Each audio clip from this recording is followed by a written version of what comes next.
See that house back there? I was born in that house, and you know what? I intend to die there. Oh, I don't live there anymore, but that's where I'm gonna die. Die in the house where I was born. Sort of a dream of mine. So whenever I'm feeling a little bit sick, I just come down here. You know, just in case. Right now, I've got a bit of a cold, but it could escalate. So I'll just wait and see. It's a wait and see sort of thing.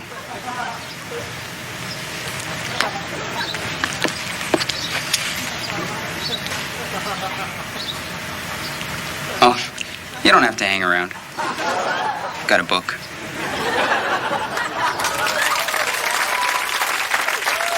Huh? Yeah. TBIM. Too bad it's Monday. Oh. I know. I just hate Mondays. Oh, Mondays. I hate them. I hate them. Monday, I don't believe it. I know. I woke up this morning and I said to myself, Monday. You've got to be kidding. But it was no joke. No, I know. Morning, Kathy C. Morning, Kathy K. Morning, Tanya. Monday's huh?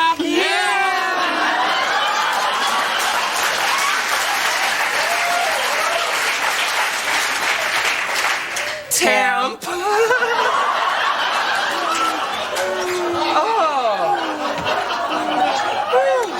Kathy, you know how I hate to gossip. And you know how I hate to listen. I do. What? Well, there's gossip, and then there's common knowledge.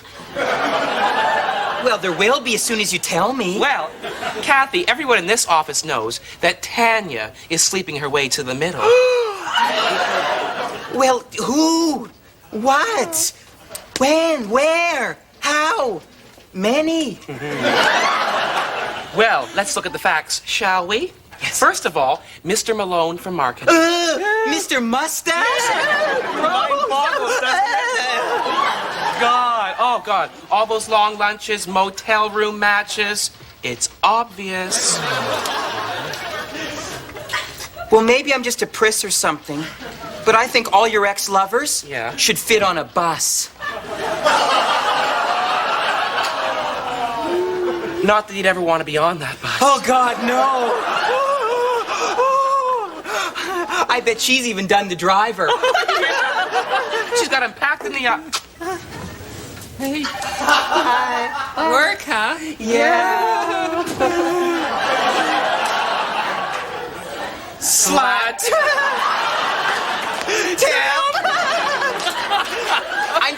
I'm telling you, the shit is gonna hit the fan and fly right back in her office. Oh, Kathy, the writing is on the partition. Yes. And I'm not gonna be there. No. I'm not gonna be there to clean it off her peasant skirt. No. Why should you? Why should I? Why should you, Kathy? Why should you? After what she's been saying about you? No way. About me? I just assumed that you knew she was talking about you behind your back. No. What did she say? Well, she told a room full of people that you're fat. Saddlebag thighs. Well, it's better to be healthy than anorexic. Yeah, that's right. No, I'm a chunky mutt. Oh, Kathy! You're not. You're just big boned. I don't know. Kathy, look at me. Look at me. Look at me. Look over there. Look at her. Now look back at yourself. And look at your hair. Look at your hair. I know I have nice hair. No. You have wonderful hair. In your case, your face frames your hair. I mean it. That's so sweet. Well, I mean it. That's why I said really it. nice. Well, Kathy, you know what? Another thing? Tanya, for a temp, she's got a pretty bad permanent.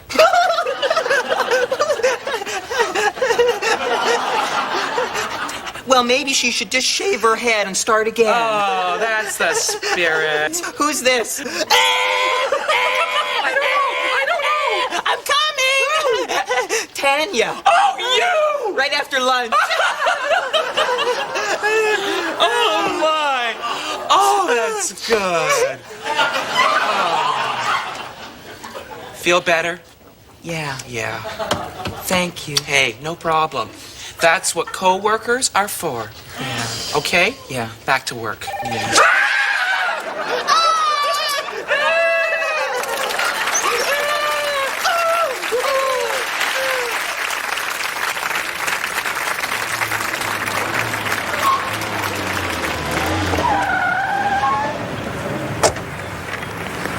Your x-rays. What's up? Take a look at this. See? It's just the photographer's finger. So it's just a flaw in the negative. Yeah. I don't have lung cancer. I'm afraid not.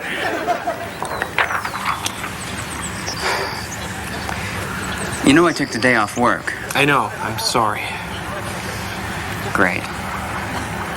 Can you give me a lift back to town? Sure. Cigarette? Yeah, what the hell? That's the spirit. Come on, back on that horse. Yeah, right.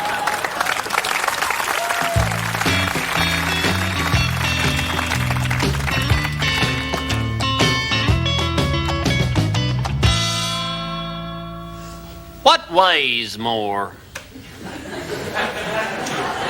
The Bible or the Bhagavad Gita? Well, worldly scholars and scientists have known for quite some time that the Bible outweighs the Bhagavad Gita here by a pound to a pound and a half sometimes. Outweighs the Talmud sometimes by 3 to 4 pounds. Outweighs that mighty Koran sometimes by 5 to 10 pounds. You think about that. Every comedian has a preacher character. Every comedian uses the preacher character as a reliable, solid comedy device. And why not, I say? Say an ordinary line like, get off the phone, and you got nothing. Say it as your preacher character, get off the phone, sinner! And you're halfway to a joke. All comedians use the preacher character. Now, lately, the preacher character has been under attack. Now, why is that? Well, I've been hearing some folks say that they think the preacher character is finished as a comedy vehicle. It's worn out. They're saying stuff like, I don't like that preacher character anymore. It's been done. It's passé. Get that old guy off my TV set. I don't like that preacher character. Give us something new. That old preacher character don't make me laugh anymore. That old preacher character don't make me laugh anymore. They're saying that. And who are these people? Are they out there? Are they the general TV audience? Are they fans? Are they writers? Or are they critics given to criticism? Because I think the time has never been more right, more propitious for the preacher character. All you got to do is look down the southern United States. You can see that televangelists and preachers are fast eclipsing rock and roll musicians as the drug-popping, tax-weaseling, prostitute-pumping bad boys of pop culture. It's Bible Belt Babylon down there, and they say, we don't need that preacher character anymore. Well, I say to people like that, I like my preacher character. It gives me the now feeling. I like to finish with a story. I had a friend of mine in the industry, a stand-up comic, who was having some troubles with this preacher character. And what he said to me is that it wasn't working. The character wasn't comic. He would go out and do the preacher character and no one would laugh. Now, he'd done this preacher character in stand-up comedy clubs. He did it at parties he attended socially. He had made a home video. And when he told me of his problems, I said, Tom, try drawling a little bit more. Extend your vowels.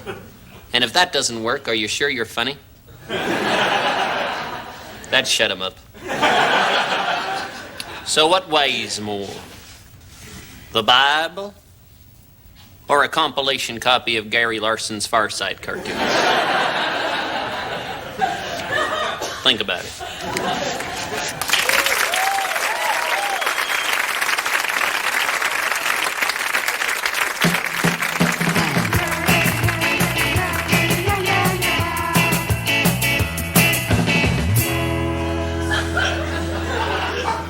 Hi.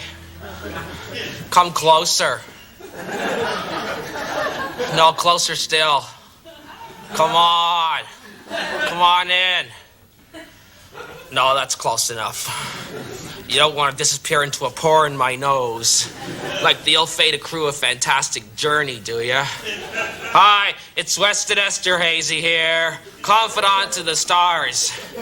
Yeah, buckle up, world. It's gonna be a bumpy ride.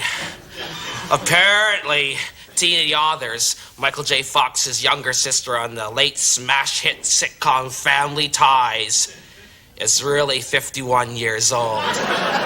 Yeah, apparently it's true. Apparently, Dick Sargent, the second and more excellent Darren on the television show Bewitched, was turned into a fish on the last episode, and they forgot to turn him back. And he was abandoned in a bucket of water at the wrap party. So, if anyone out there has seen a large pike who keeps going, "It's Darren, not Durwood," please contact his agent at the William Morris Agency. He's up for a small but excellent supporting best friend role in Splash 2. Apparently, Robert Vaughn, former Man from U.N.C.L.E. and host of the late-night television sensation Discover,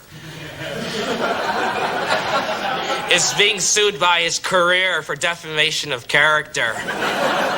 It should prove to be an interesting case, as Hollywood rumor has it Mr. Vaughn died 10 years ago and is in reality right now just a hand puppet. Apparently, the purple-clad, gender-bending rock star Prince is not really a prince at all. Just a guy from Minnesota. What a liar. Telephone. Hello? Hi, Weston Virgil here. Hi, Verge. What's the poop? You'll never guess what I'm doing. What? Spinning lettuce? No. What? I'm watching my very own copy of the Rob Lowe video cassette. No!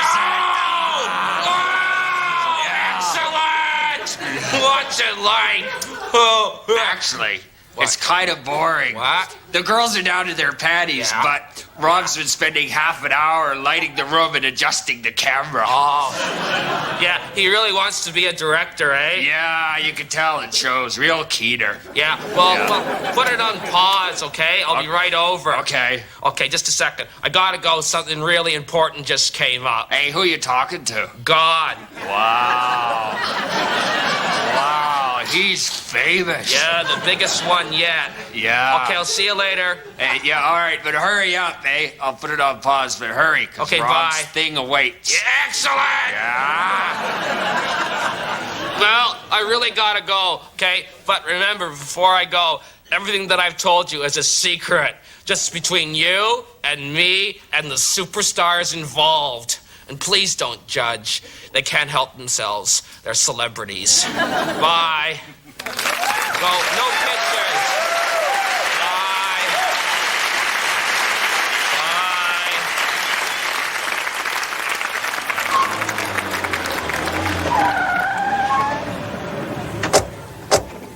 Bye. We're almost there, buddy. We're almost there. Why, God? Why this man? This man in yellow, God. I can't believe this is happening to you. Not you. One step at a time. One step at a time. One step at a time. We're almost there, buddy. We're almost there. There's so many other accountants that's gonna happen to. I can't picture life without you. I mean, we'll miss you at work. God, I'll get the door, buddy. You stay there. Open the door! Open the door! Let us in, you must! Open the door! I got a dying man out here who wants to be a dying man in there! They're not in? They're not answering. My poor, sick, dying buddy. I'll get you in there. You want to die in that house? Then you're gonna die in that house.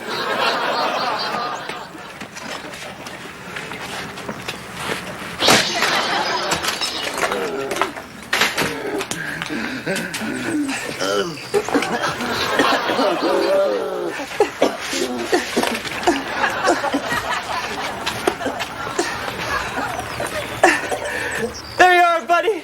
You're in your dream house. Your circle of life has been completed. Die well. Die well. Christ, I'm 45 minutes past my lunch hour. Farewell. Farewell.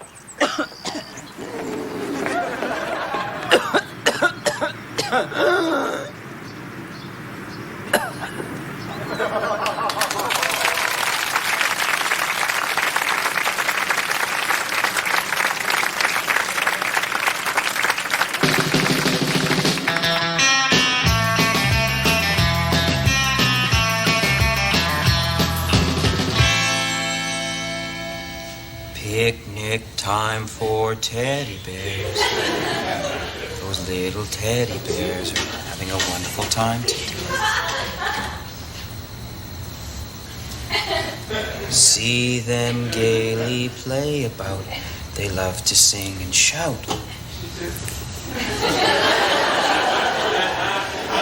They haven't got any cares. But at 6 o'clock, their mummies and daddies will take them home to bed because they're tired little teddy bears. Good night. Dad? Yes. Were all the bears there? Yes. All the bears that ever there was were there. Good night. Dad? How come the picnic ended at 6 o'clock if it was so good? I mean, it's not even dark at 6. All the bears were tired from frolicking. Oh. Frolicking's very tiring, son. Okay. Night. What'd they eat? Well, the teddy bears ate buttons and felt. No, that's teddy bear food. Oh. That's good. It's like hot dogs. Okay, yeah. Were you even there? What? No, I wasn't actually there. Well, then how do you know? A guy at work told me. Who? Hank. Hank who? You don't know him. Maybe I should call this Hank. No, I don't think that would be a good idea, son. Why? Because he doesn't have a phone. What? What kind of a freak doesn't have a phone? A freak that works in the mail room. Oh. Now go to sleep, please, Dad, son. I can't sleep trying to piece together this sloppy narrative. Why don't you try counting sheep? What, guy? How can you make me think of all those slaughtered sheep floating in the sun? They're not slaughtered sheep, son. They're live ones bounding over your head. What? I thought they were dead. You didn't tell me they were alive. Dad, I was up all night tagging their toes. What is going on up there?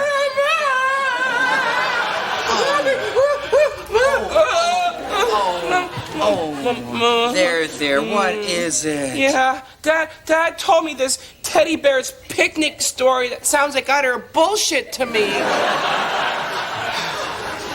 There. Just remember that your father loves you and I love you even more. Okay. And if you ever use that kind of language in this house again, I'm going to wash your mouth out with soup. Oh. I think that's soap, dear. Don't ever contradict me in front of the boy. There, little hero. You get some sleep, okay? Okay, night, Mom. Night, Tiger.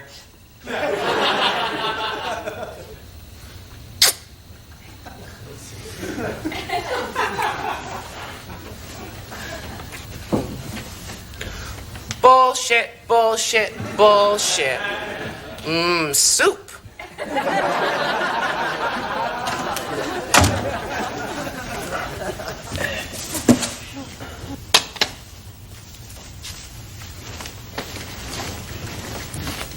Good night. So, this teddy bear's picnic story isn't true.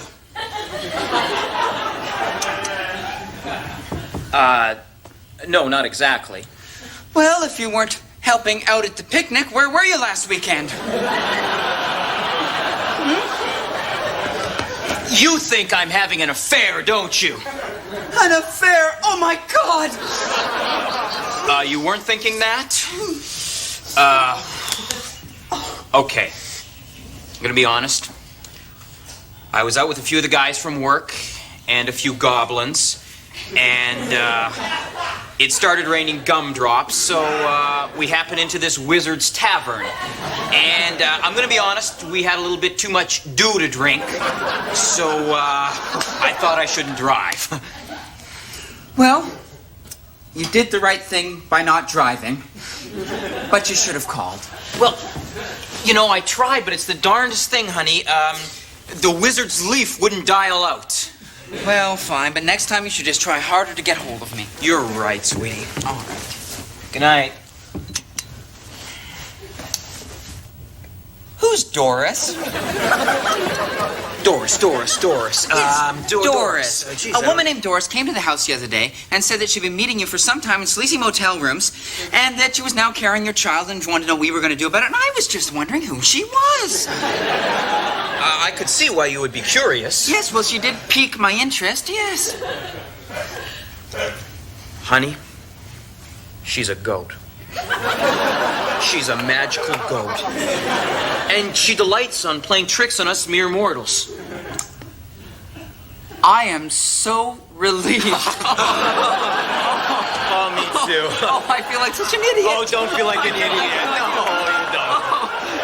It's normal. Oh, you forgive me. I do. Oh, I shouldn't be jealous. Yes, you should.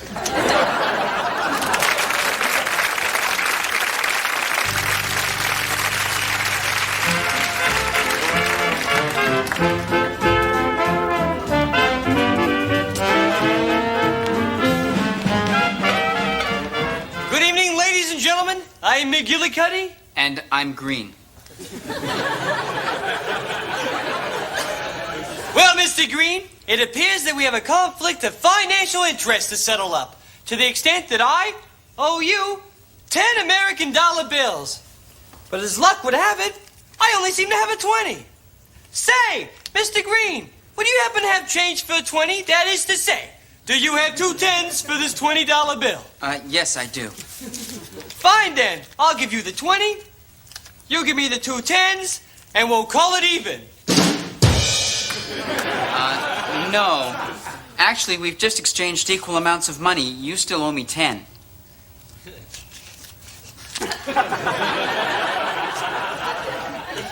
But isn't that a $20 bill in your hand? Yes? And how much did I owe you? 10. Well, it looks to me like you owe me $10. Please give me my money. Just take it.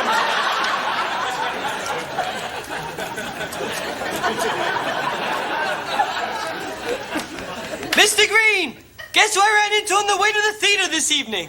Who? Rhonda, the former professional hunchback. Oh, did she get her back straightened? No, she's just out of work. Oh. So her back isn't better then? No, she's just out of work. That's terrible.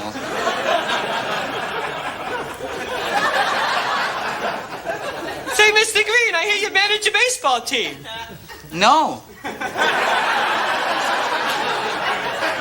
I'm a vaudevillian. No, I think you manage a baseball team. Yes, of course. Yes, I do manage a baseball team. Well, I hear the players nowadays have rather strange nicknames, rather silly pet names the players have nowadays. Yes, that's true. Oh, as a matter of fact, I have the team roster with me right here. For example, Who is on first base? What is on second? And I don't know's on third base. Who's on first? Yes? Who? Yes. Who is the man on first base? Why you asking me? I'm asking you. What's the name of the guy on first base? No, what is on... Oh, I see what your problem is. Look, you're confused by their names because they all sound like questions. I don't know. Third base. Well, I'll explain it to you. You see, on first base is who? Samuel who? And you're probably not used to that name because his grandfather was Chinese. And on second base is Hector Watt, W-A-T-T Watt. And that's not such an odd name because James Watt invented the steam engine. And on third base is Phil Idaho, I-D-U-N-O, Idaho. But if you say that fast, it does sound like the phrase, gee, I don't know. But it's actually Idaho. Phil Idaho.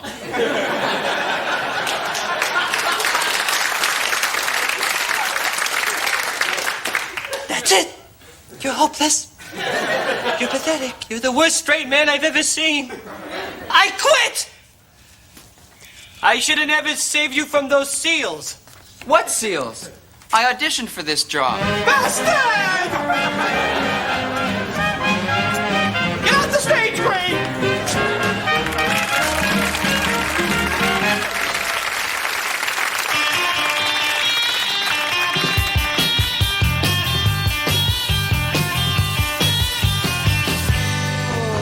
Wake up, Teresa!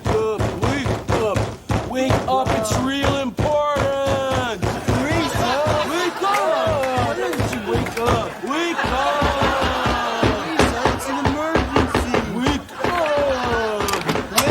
up! Sorry to wake you. Did we wake you? Yeah, sorry to wake you, but it's real important, right? Don't give us the look, Teresa. Oh, God, the last thing we need at 3 o'clock in the morning is the look. Yeah, we're your brothers. You said we could come see you anytime. Right. Well, you didn't exactly say that with words. No, but it's implied by blood. That's right. We all got the same blood, right? Okay. Right. We found the meatloaf. Right. Like a used meatloaf, right? Well, not that it's part eaten. No, but it's been around. Well, we did find it in the garbage. Okay, Teresa, we found this old meatloaf, right? And we're just wondering if it'd be okay if we ate it. Yeah. See, the dilemma we faced as we drove around, is it wrong to eat garbage? That's right, yeah. And another thing is it garbage? Just because we found it in the garbage, right? Or is it not just food that has fallen from grace? Yeah, like is something art just because you hang it on the wall? Hey, don't get me started on that. We'll be here all night. You know what, hey. I mean, should we abandon this food just because it's fallen through the cracks of so-called normal society? Hey, yeah, that's right. Or is it not incumbent upon us to stop? Oh, yeah. Lift it up, dust it off, give it refuge, and return it to the place from whence it came. And can we have 11 ounces of liquor to wash it down with? Last call caught us off guard.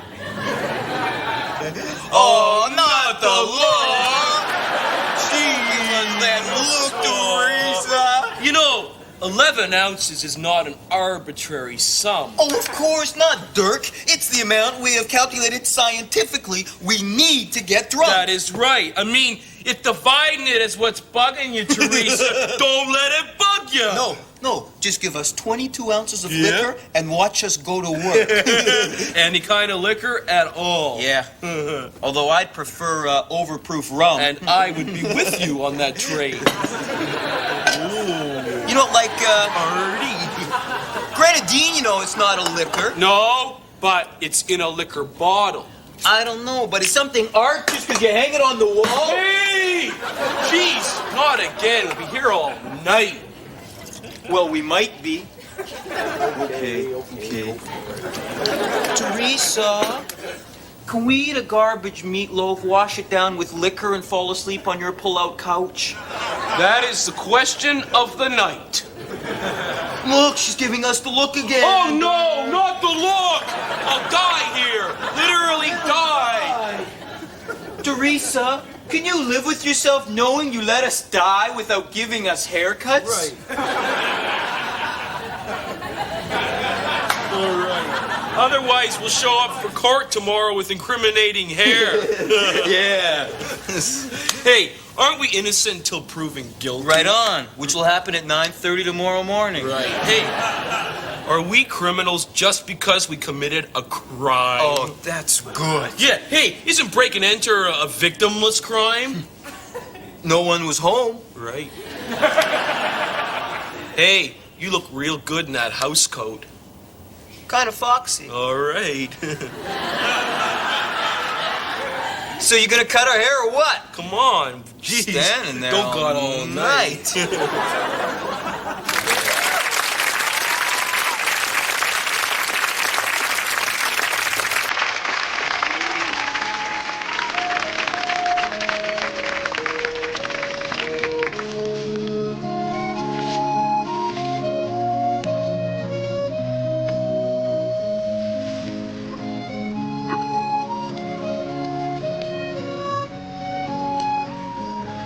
60 years ago, my grandfather bought this parcel of land. He was a strong man, an honest man. And with the help of his young family, he cleared this land. He made his home here. The land, well, it was rich and good. The crops, they grew tall and sturdy, as did the McIntyre name. That's a name that's become synonymous with truth and honesty in these parts. Over the years, we've all worked this land and loved it, and it's loved us back. And then in the summer of '69, I grew a tail.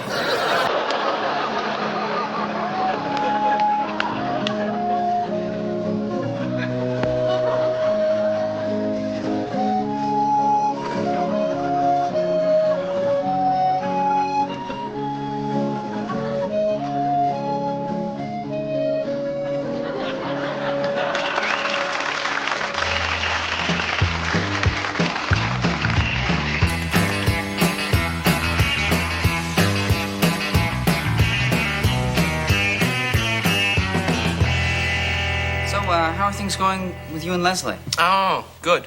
Oh, that's good to hear. Yeah, I'm just taking it one step at a time. Oh, well, that's the best way. Yeah, I'm the first to admit that I made some mistakes in the past. Oh, yeah.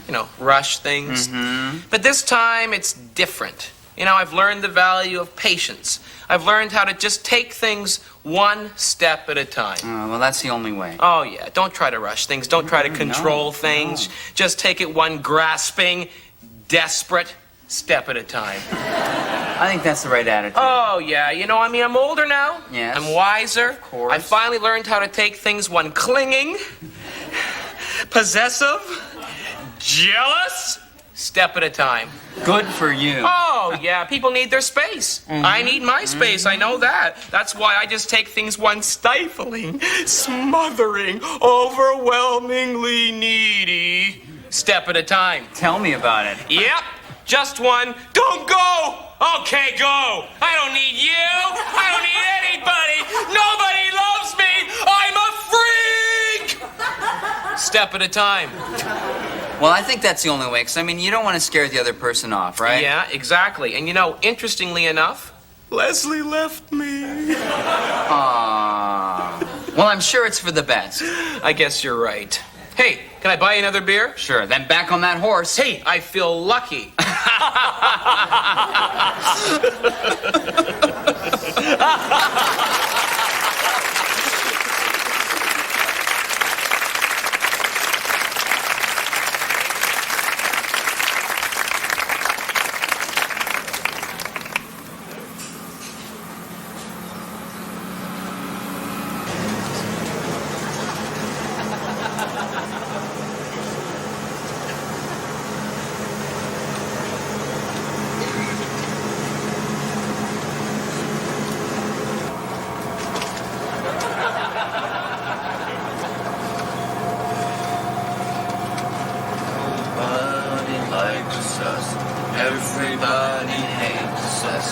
think we'll go eat worms.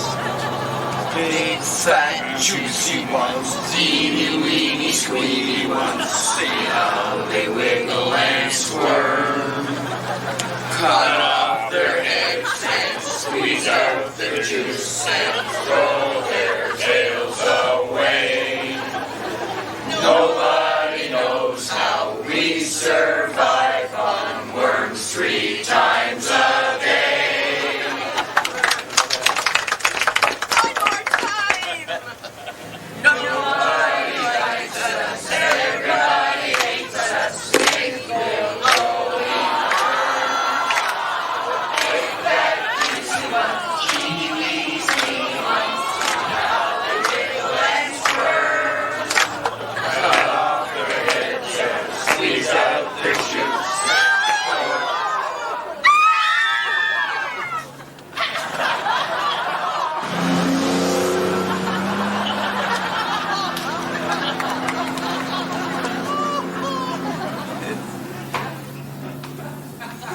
We told them we were going to eat worms.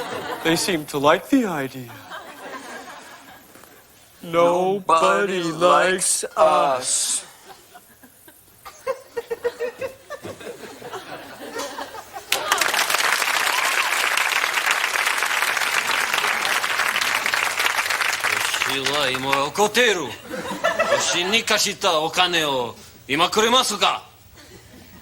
No, she's just out of work. No, you give me back my $10. That's right, I got your $2 $10 right here. Yes. Whoa! Give me money, family eater. Whoa! Just do the act, you samurai bastard! Give me money. I should have never saved you from those seals. What is seals? I auditioned for this.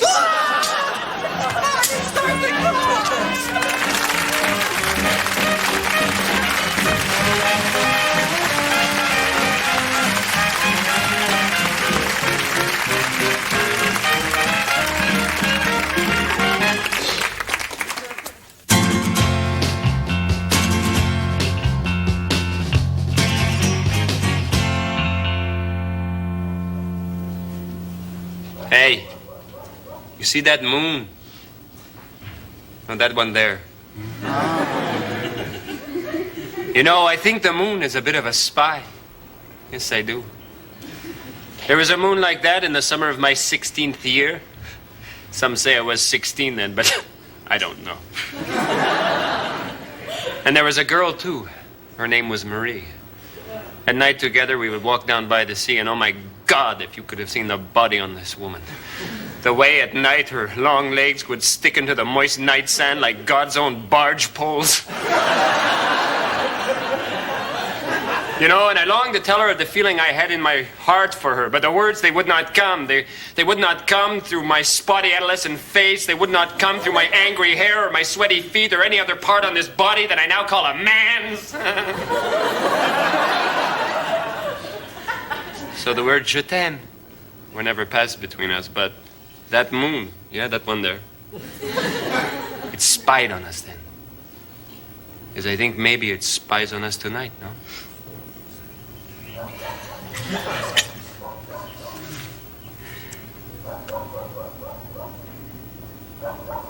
The moon is bright. Over Lebanon tonight.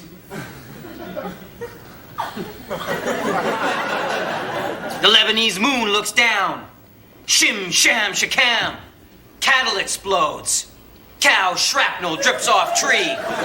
Cascades into mother's tear for little boy who goes out into battle and comes back dead.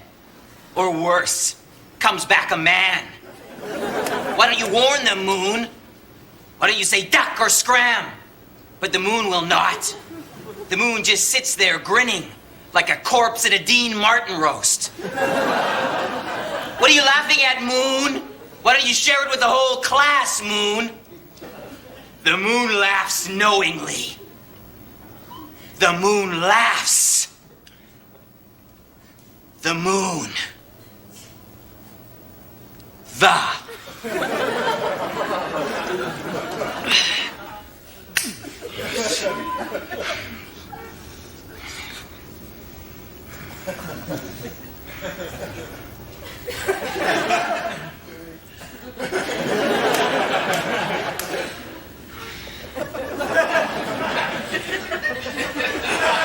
Gee. I wonder who owns that moon.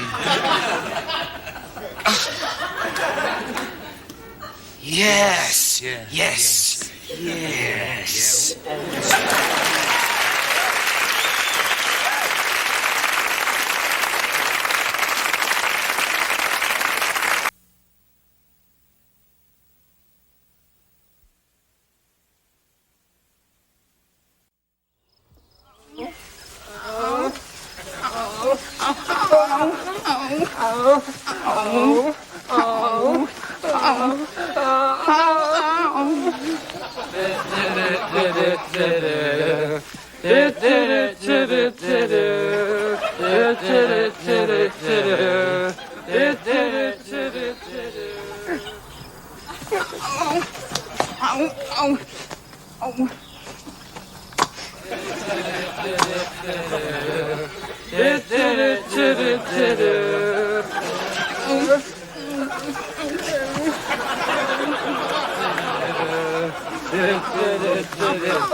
We're safe, but for how long? 20, 21, 8, 22, 23, 24, 9, 25, 26, 10. Oh, that felt good. But my left side's still really weak. I did 3 more on my right side, though. Oh, super. Oh, baby, don't do that. Don't smoke. Oh, God. Look, I smoke. Therefore, I'm smoking. Do you know what I like about you? What? When you don't smoke. Oh, God. Okay, look. It's out. Goody. Okay, it's out. That's nice. Right out. Because you know what it's like to taste a lover who's always smoking? Yes. What? It's like kissing an ashtray. How did you know I was going to say that? Everybody knows that. No, I thought of that expression. No, you didn't. Yes, I did. No, you didn't. It's a cliche. No, I thought of it this morning when I was on the toilet. I thought of it. No, you didn't. Are you calling me a liar? No, stupid. It's just you don't know because you don't speak English. Look, don't call me stupid, all right? I don't like being called stupid. I speak English very okay. And another thing, in Germany, people like how smart I can be, all right? Yeah? Yeah. Really? Well, we're not in Germany right now. And right now, you appear to me stupid. Oh, is that right, baby? Is that right, lover? You know what your problem is? What? You've always got to be the guy, up there on the mountain with that big egg. You know what I'm saying? Yeah, the big egg. The big egg. Good point, Attila. Yeah, that is a good point. Good point. That is a good point. That is a good point. I was being sarcastic. Look, don't get sarcastic with me, all right? Well, then try expressing yourself. I am trying to express myself. Try harder. I am trying harder, all right? Come on, you big dumb hun. Oh! Wow. Maybe women weren't such a bad idea.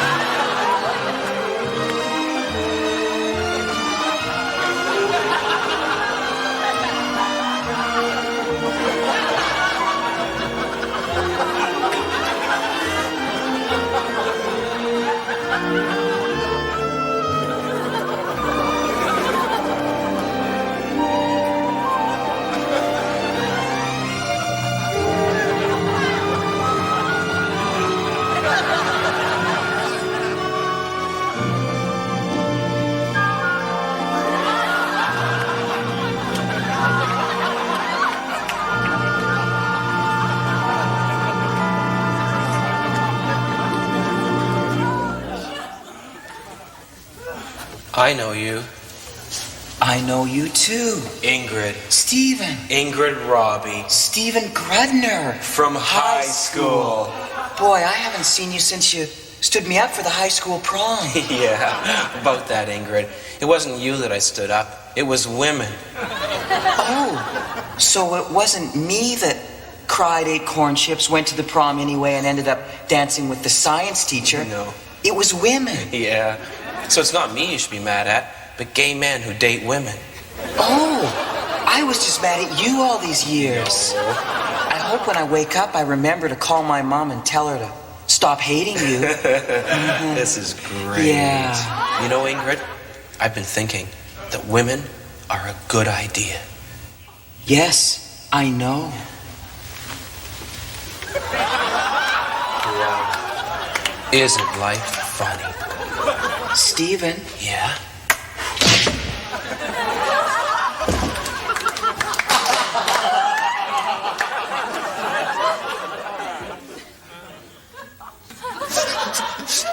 Oh, baby, look, I'm really sorry I hit you, okay? I was just so upset when you started picking on me. I lost my... Look at this, I'm smoking, for goodness sake. Attila, don't smoke. No, I'm not... Look, I'm gonna go because I feel really ashamed right now. I'm just terribly upset, okay? I'll come back for my other weights later. I can only carry 240 pounds right now because my left side is really weak. Goodbye, baby. I'm sorry. No, Attila, don't go. Don't go. No. You must hate me. No, I don't hate you. I don't. It was my fault. I drove you to it. I'm sorry. Look, I don't know what the problem is. I mean, I just gotta stop smacking you every time I can't speak English. It's stupid, you know? That would be nice. You know, but look, and I've got to help you learn English. You know, I mean, we'll go out, we'll get some comic books. Comic books would be good. Classics Illustrated. Classics Illustrated would be nice. I will study hard. Okay. I'll learn how to speak English. Yeah. I'm sorry. How's your chinny chin? It's good. It's finey. Oh, good. Attila? Ich liebe dich. Oh, baby, I love you too.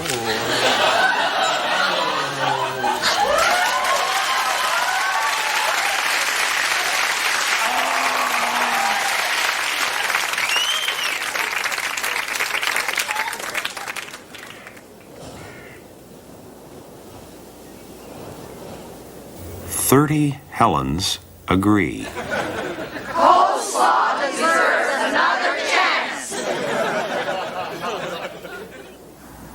I remember a time when coleslaw practically anchored a meal. Now, it just sits there on your plate. Personally, I like the taste. 30 Helens agree. Coleslaw deserves another chance.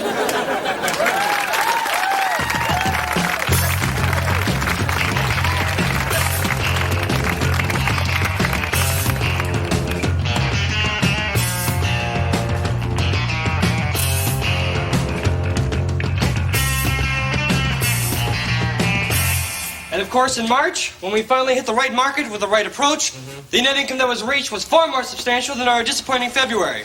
In other words, Yay, March. Oh, excuse me for a second, gentlemen. Yes, Carmine? Thank you, Carmine.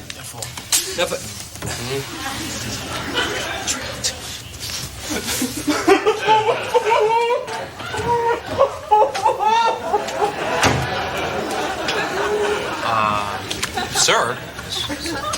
Don't worry, gentlemen. There is nothing wrong. Everything is going as planned. Nothing out of the ordinary in this normal Monday morning in a normal week during a beautiful month of spring. Yes, gentlemen, please just keep sitting. And whatever you do not go over your lives weighing up your successes and failures. Unnecessary, gentlemen. The ship is running smoothly. Remember, this average business presentation has absolutely nothing in common with a disaster of major proportions. Oh, I'm sorry. What I meant to say was, don't worry, everything's fine. Don't panic, businessmen. This is the chief of the fire department. Although you are caught like rats in this blazing fire trap you once called work, we are trying our best to stop the flame. But remember, we're not perfect. Barry, is this a joke? No. Gentlemen, shame, gentlemen! This is a business meeting! Okay, this is it.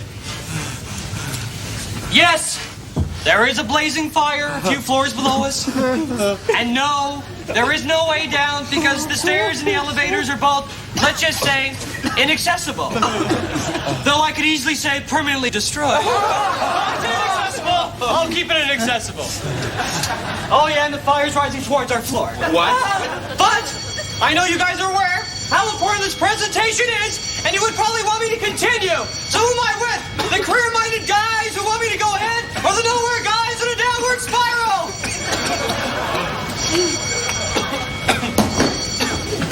That's the attitude, Ferguson. That's the attitude. Now, what about the rest of you? The presentation, or just waiting for death? The presentation. All right.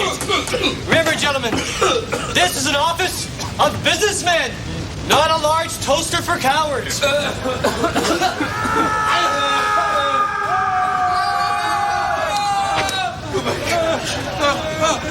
Gentlemen, do you realize what just happened? That was one of the guys from the firm of Jensen and Bronson. Congratulations. We no longer have any competition for the Wilbur account. Now let's get back to the presentation. Okay, back to my quite excellent graph. All right, first you notice here the dip. Please, sirs, you pay more attention to the graph and less attention to inhaling smoke. Sir, I move the meeting down to the floor to make it easier to breathe. I second it. All in favor? Aye. Motion carried. All right, then, gross is free tonight. First we started standing. Upward swing. I went to a downward swing. So I went upward swing, followed that. Then it was a little bit of a down. I once shot a man just to watch him die. Then I got distracted and missed it. Well, my friends tried to describe it to me, but it just isn't the same. Oh, well, you've got your own problems. Ignore me.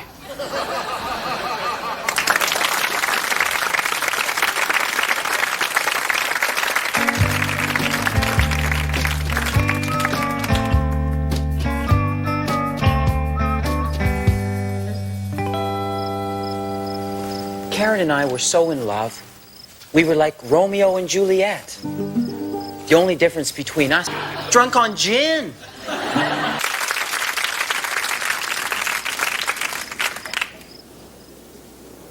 "30 Helens agree."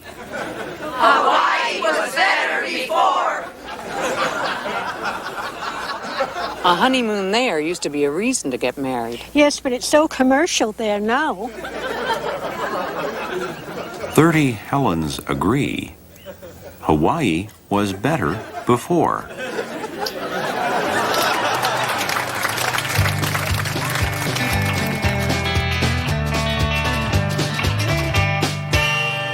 They say the truck and his solid gold piano was burnt beyond recognition. But some folks say if you listen to the wind on cold winter's nights, you can still hear him out there, playing that honky-tonkin' music.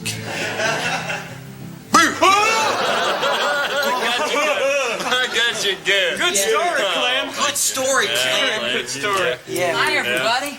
Hi, Petey. Good to see you. Oh, I've got a newspaper for you, Billy. Oh, thank you, Petey. Hey, Petey, why don't you hang around? I think Clem's about to tell another story. Well, I'd love to if that's okay with you, Clem. Would you please? Well, would you I please don't- tell a story, Clem, please? Tell us another story. Okay, this is a shorty but a goodie. All right.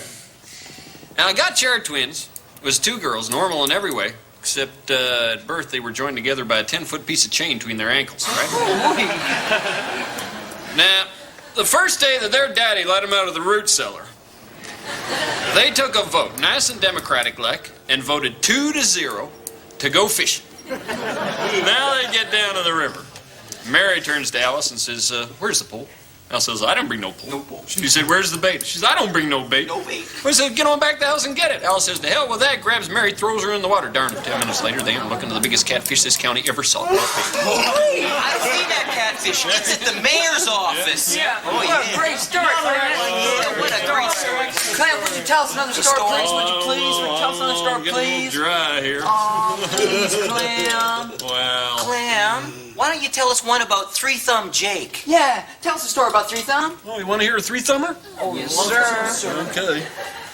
All right, now I remember that night in question that Three Thumb Jake told me this story because he gave me this here coffee coupon, which I have yet to redeem.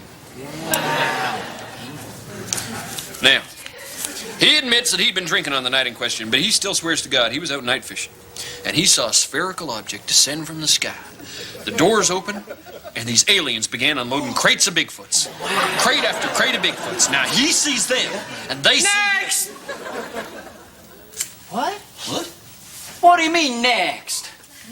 I mean, next, the haircut's over. Haircut's never over. No.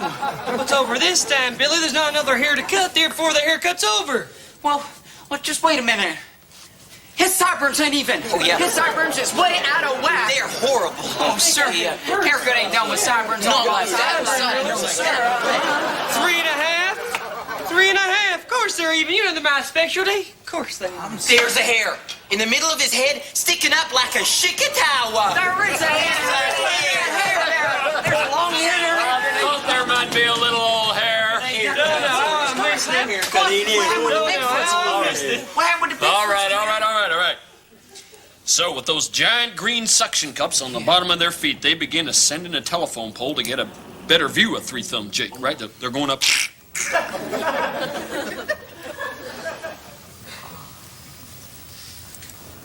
Next.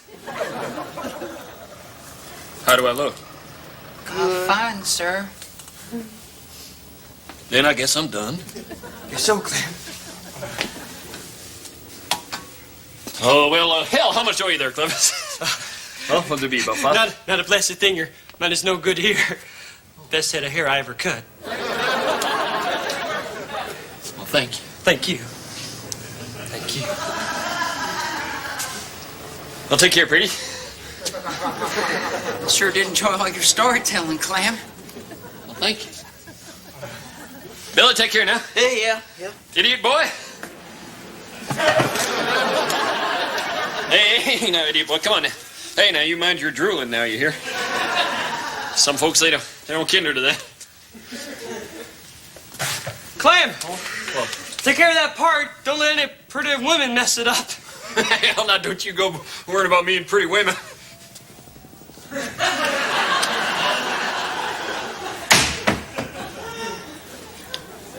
Next! I guess that'd be me.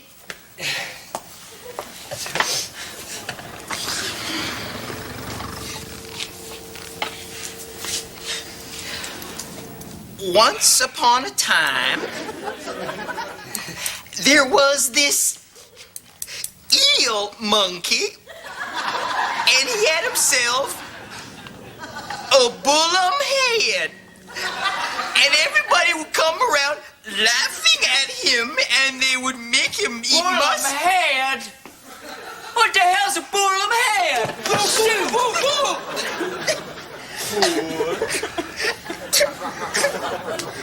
You know, the one thing I know about Clem's hair, It grows. He'll be back. Lots of folks have bullum heads. I've seen them shopping and laughing and loving. I seen them with their big bullum heads. I saw them with their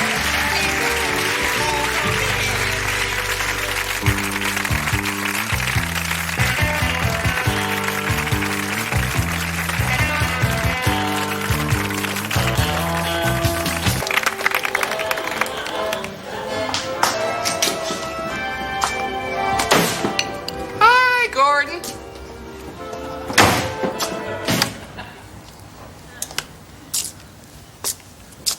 Well, you're in a bloody rotten mood, aren't you? Eh? No, I'm in a good mood. Yeah, I Uh-oh. What's this? am. What? You know, I work hard all day. I'd like to relax with a nice crisp pickle. What do I find there, huh? Hey, what's there? Well, I use Juice and seeds, right? Yeah. Yeah. But I don't want to start anything, okay? Well, Gordon, I use it for coleslaw. Oh, coleslaw, I'm yeah. making it for dinner, okay? You know, I knew you were in a rotten mood. I got about a mile away from the house and I could just smell it. I've been in a good mood all day. Oh, great. You sit around all day wasting a good mood on an empty house. So when I get you, your mood is worn off. Or you've gone through another of those bizarre mood swings. I don't have mood swings. I have mood variations. Tiny increments that you can hardly notice. Yet you're in a bad mood now. Well, you're putting me in a bad mood by complaining about my good mood. What came first, the chicken or the egg? Huh? Oh, Gordon, I think I know what's going on here. You know what I think? I'll tell you what I think, Gordon. Here's what I think. I think you are in the bad mood. I do, yeah. I am not in a bad mood. Oh? Then what sort of a mood are you in? No mood. No mood. No mood, I'm moodless. You're moodless, are you? See, that's insane, Gordon. That's like saying there's no weather. That you go outside and there's nothing. I'm sorry, woman, I only have one mood. One sturdy, dependable, all-encompassing, life-affirming mood. You know, I wish you were moody. You used to be moody. Now it seems you're always just in a bad mood. I refute your words, it's you. You even complain about my good moods. Well, your good moods are a shambles, you know that. You shove them down people's throats. Well, I ask you, Gordon, what's the use of having a good mood if you don't share it with the people that you love? Huh? Got you there. I got you there. That's for sure. Well, those who talk about it the most actually do it the least. Oh, well. You should feel like you're on top of the world, Gordon, because I am in such a rotten mood. Congratulations. You're right. I feel great. You tricked me. Now I've got your bad mood. And I got your good mood. Oh, every time I... How does it look on me, baby, huh? How does it look on me? I don't know what... Come on, here. You want to play with my gut? Come on, thump daddy's gut. Come on.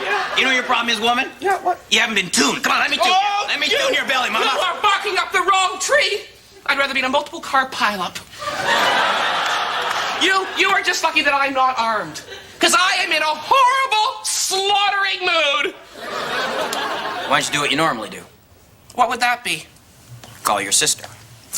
Oh, Gordon, that's not my style. No, that's your side of the family. Remember that? Oh, yeah. Yeah, I don't do that. I don't get off on that sort of thing. Well, I was going to call her anyway.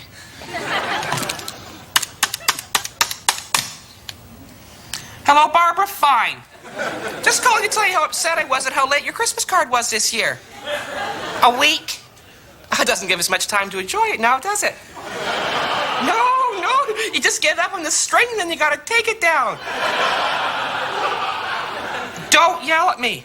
Don't yell at me, Barbara. Woo. Why don't you just call me back when you're in a better mood, okay? Oh, my God.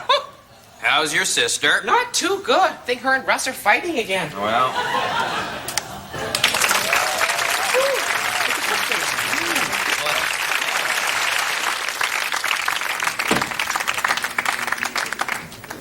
You wanted to see me, sir?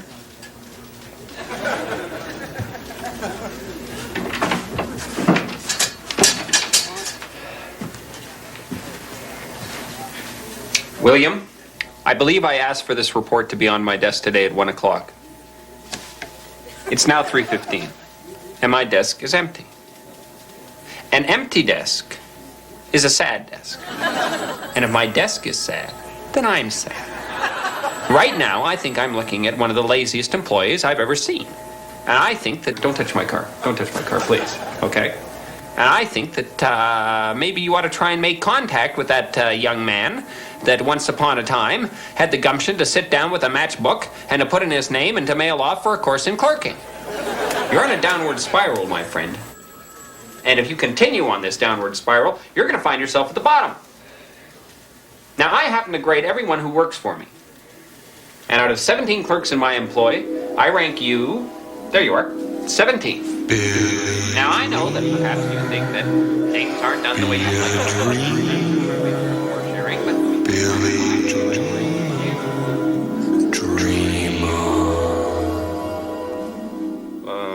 I don't know if you remember, but yesterday I asked for you to bring in that report by 1 o'clock, and, you know, it's 2:15-ish, and I was just wondering, no big deal, no big deal. I was just wondering if you can get it in when it's, you know, whenever it's done. Sort of.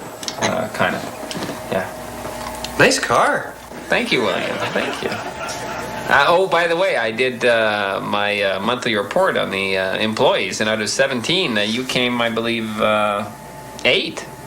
It's average, but average is good, you know. Average is above the bad, below the great, but above the bad. All the way with number 8, I say. As it is right now, you're certainly not giving me a lot of cause, William, for confidence in you. Now, I think what you ought to do is sit yourself down tonight, William, and have a little talk. Would you get your hand off my family? Thank you. I don't know if you want to be that kind of company employee here. I don't know if we want to be an employee here. But, William, I think that you've got something to make up your mind about. I think you should sit down with yourself tonight. Don't touch the car and don't move the car. I want you to sit down tonight, and I want you to talk. William, I want you to leave.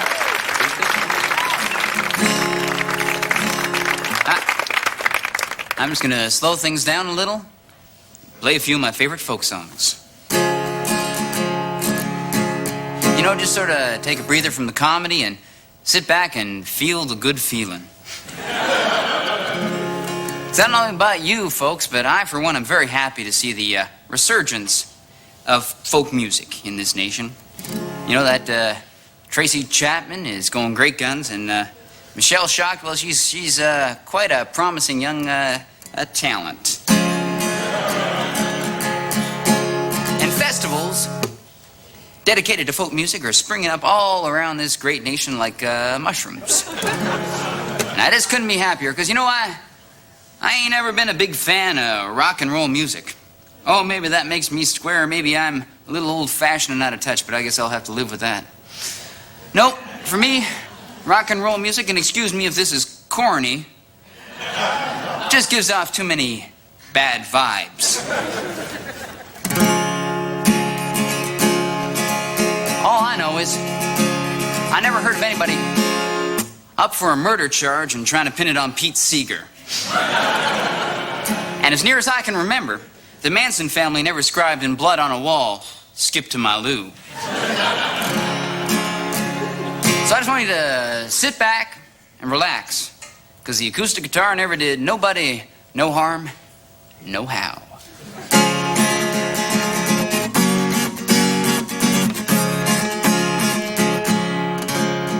Sorry, I seem to be just a little bit out of tune. Hope you just bear with me for a second while I tune up my good old buddy.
1, 2, 3, 4.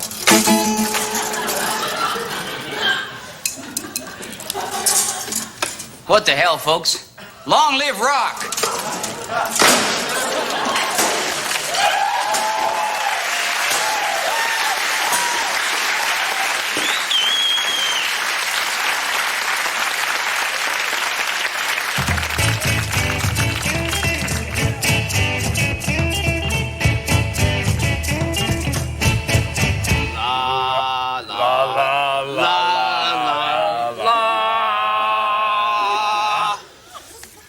I love that song. Yeah, me too. Yeah.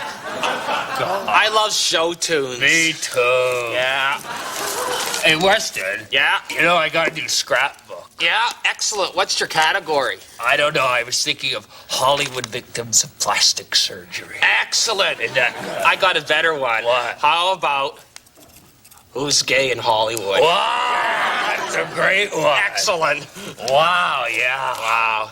Who is? Yeah, who is gay in Hollywood? Officially no one. No one. But really, who is? Do you know who is? Who? You know, the guy in that excellent upcoming action picture just now in wide release that we both agreed was important to see? Yeah? The guy who's billed third. Wow. Yeah, he is. He's billed third, but he's in every scene. Conspiracy. For sure. Yeah. For sure. Is the guy who plays Mr. Clean gay? I don't know. Yeah. Probably, though. Yeah. Think about it. Classic Hollywood irony. Yeah. Guaranteed someone named Mr. Clean is performing the unspeakable vice of the Greeks. Of course. Yeah. Of course. You know what? He's probably doing it with... Virgil! What? The walls have ears. Jeez. Wow. He's probably doing it with...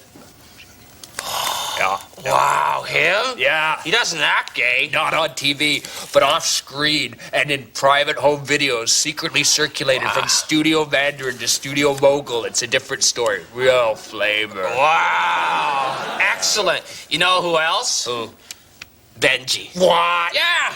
No. He is. Biggest fruit on 4 feet. Wow. Yeah. He's sleeping with Pluto. No. Yeah, apparently after they brought Pluto back to life in Roger Rabbit, he went nuts. Hadn't had sex in years. Wow. Yeah, went through every canine stud in Hollywood. Finally met Benji at a party for Merv Griffin's prize Pekingese. La, la, la. la. La, la. That slowed him down. Yeah. Yeah. Yeah, it's excellent. Who else, though? I don't... Wait. What? It can't be. Pluto's a cartoon. Yeah. Yeah, I guess you're right. Yeah. You know who else? Who? For sure? What? Who? Oprah Winfrey. No. John Travolta. No.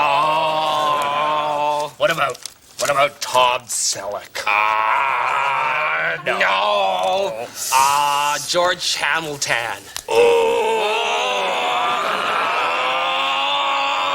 No. But you wanted to say yes, didn't Boy, you? did I ever. Yeah. But you can't. He won't even touch himself. Sam Kinison? Maybe. Yeah. Maybe Leighton. Yeah. A lot of hostility. Yeah, maybe. Yeah. I know who really is. Who? But it's off the record. Okay. What? Yeah. Wow, that's a real shocker. Yeah. Wow. Who else knows? Her lover and me, as far as I know. Wow. Yeah. Are you sure about that? She's married, you know. Her husband? La-di-da. No. Yeah. And both the kids. Wow. Yeah. A lot of gays. Yeah, lesbians too. Wow. Though officially. None. Not one. No. Never has been. Believe it. Yeah. La la la. La la la la la la la. What's that dance move from Cats? La la la la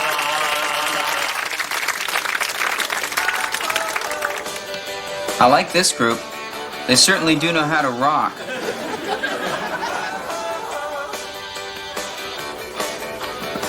Wow.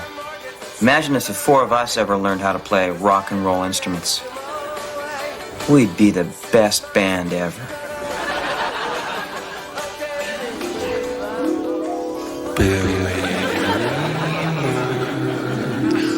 Billy Dreamer, let's I like this group. They certainly do know how to rock. Wow. Imagine if the four of us ever learned how to play rock and roll instruments. We'd be in the best band ever. Yeah. But how do you like my new chair? It's fantastic. I love your new chair.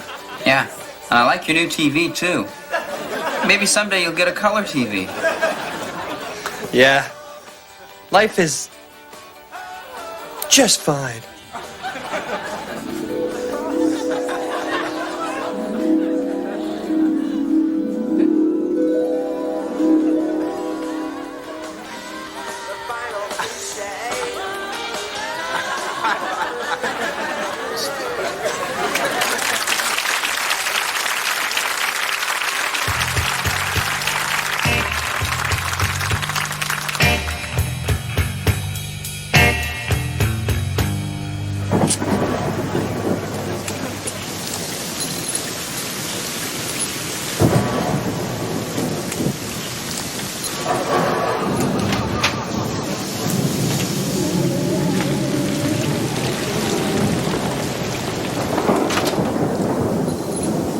Evening.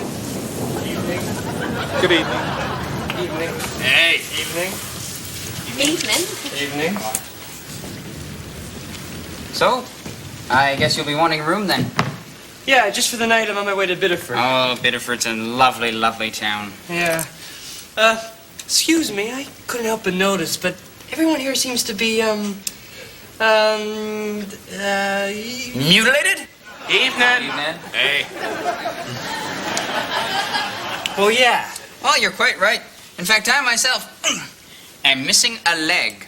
I'm sorry, I guess I shouldn't have said anything. Oh, no, it's quite all right. We're really used to it around here. Oh, I mean, after all, it's not that often you see so many horribly disfigured people in one room now, is it? No, it isn't. No, well, I bet you're curious as to how this strange turn of events came to be. Actually, I am a bit curious. I thought Yes, you were I curious. am. That's what I can usually tell. Well, Well, I guess I was the first to run afoul of the great beast. wow. Great beast. Mm-hmm. Yes, I was the first victim of Skora, the gentle shark. But if you're really interested, you should be talking to the captain there. Yes. Come over here, my boy. I'll buy you a drink and tell you my tale. What'll you have? Scotch and soda. Then rum it is, innkeeper. 2 glasses. I reached Woodstock on the second day of the festival. Janice was in all her glory. No, Captain. Your Skora story. Oh, right, yes.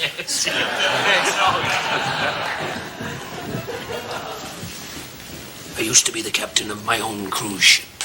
You know, it was the kind of boat that folks rent for weddings, parties, you know, that kind of thing. Well, on the night in question, it had been rented for a prom. Oh, the girls looked so lovely in their dresses. The boys, such fine little gentlemen in their tuxedos. Oh, they were all drinking and dancing and spiking the punch. I was dizzy with delight when suddenly my ship sank. We all went into the water, and then came Skora, picking us off, one by one, by one, by one, until only I was left. And as he bore down on me, he paused, as if to say, "What can I do? I'm a shark. Gotta eat." And then he cut me in half. Cut me right in half. My wife measured me. I'm exactly half my former length. But as he swam away with my lower extremities dangling from his jaw, I swear to God he was crying. Crying? Yes, crying. Oh, to be sure, he's a brutal, killing machine, but he shows more remorse than I've ever seen in any human. That's an amazing story. Thank you. Anyone else? Anyone else with an amazing story? Yes. Oh, I think they were first. I'm sorry. I think they were first. Jeffrey and I are marine biologists. Yes, we came here to study plant life in the Bay Area. That's right. One day we were out swimming when we came across Skura. But instead of attacking us, he beckoned us to follow him. You know, sort of motioning with his head. Yeah, like this. So we followed Skura, and he led us to a beautiful undersea grotto. It was filled with his own art. We felt that Skura had really opened up to us. Yeah, then he tore into us again and again.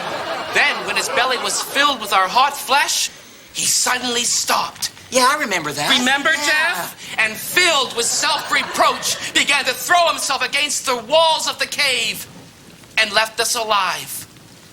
Yeah, we'd be better off dead. Better off dead. But he just didn't have the heart to do it. The teeth, but not the heart. You know, I don't think that there's a man, woman, or child, and that includes the young Hundlebees here celebrating their honeymoon this weekend, who hasn't been touched, and horribly mutilated by Skura the gentle shark. That's incredible. Tell me, have you people ever thought of hiring someone to kill the shark? A shark killer? What? Have you completely missed the point, man? Have you missed the point? Jeez, did you miss the point? He can't help it. It's his nature. He's a shark? Yes, would you kill the birds for singing? Huh? Would you poison the fish for swimming? Huh? Would you shoot the children for laughing? Would you? Would you shoot children? No, I guess not. No. I wasn't thinking. No, I guess you weren't thinking. I guess thinking wasn't what you were up to at the moment. No. Well, I'll show you to your room then. Skura! My God! Skura has eaten the innkeeper! And how is Skura taking it? Not very well. Oh, God. Skura. Skura. Sing! Skura the gentle shark. Skura. Skura. He's a killer with a broken heart. Don't blame him. He blames himself. Don't hate him. He hates himself. Skura. Skura. Skura the gentle shark.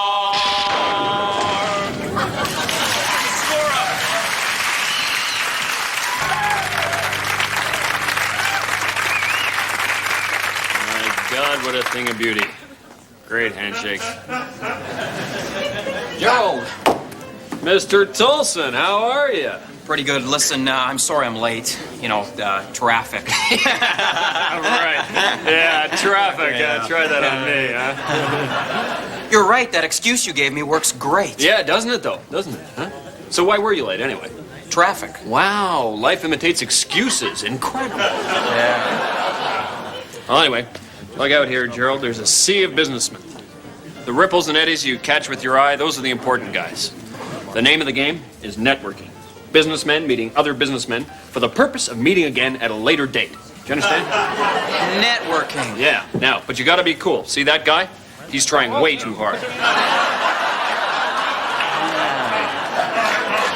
Thanks. Yeah. All right. So, don't blow it. I won't. Just be cool. All Right right. on. Okay. Here we go. Tony. Gerald. How are you, man? Pretty good. Good to see you. Good to see you, sir. Yeah. Okay. Look, this is the guy I was telling you about. Well, I would have told you about if I had been able to get you on the phone. Oh, yeah? I was on the other line. Good to see you. What's your name? Nick. Nick. What do you do, Nick? Well, I'm just starting out. Super. That's a great way to break in.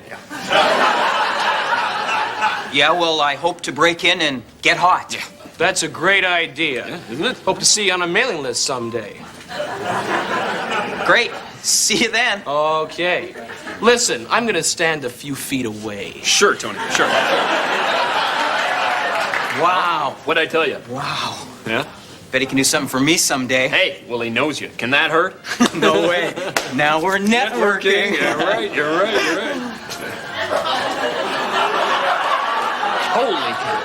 That is a merger. That's a merger. Oh, there's another guy I know. Hey, Kutska, come over here. Kutska, come here. Come on. Hey, this is the guy I was telling you about. Come here. Come here. Kutska, come here. Don't let me be standing here. Come here. Put that down. Come here. Okay, maybe later. Real important guy, very busy. Player, definitely a player. Do you think he can do something for me someday? Well, he saw you. Can that hurt? No, No, it can't. No, it can't. Yeah. And hey, there's a lot of buzz that you're hot, even though you're just starting out. Yes, I believe that I am hot. Well, you're going to be needing one of these then. It's a business card. Take it. So, Jerry, do you like professional sports? Ha! By God, I do! Yes, indeed! Why, I cheer for all the local teams. Really? They're not as good as they used to be, I hear. Nothing's as good as it used to be. Except money. Money! Gerald! I'm the hot guy.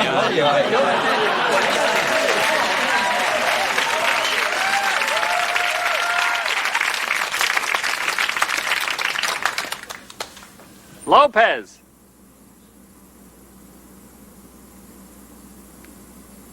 Lopez.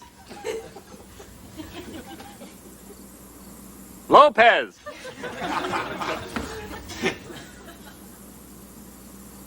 Lopez. Lopez.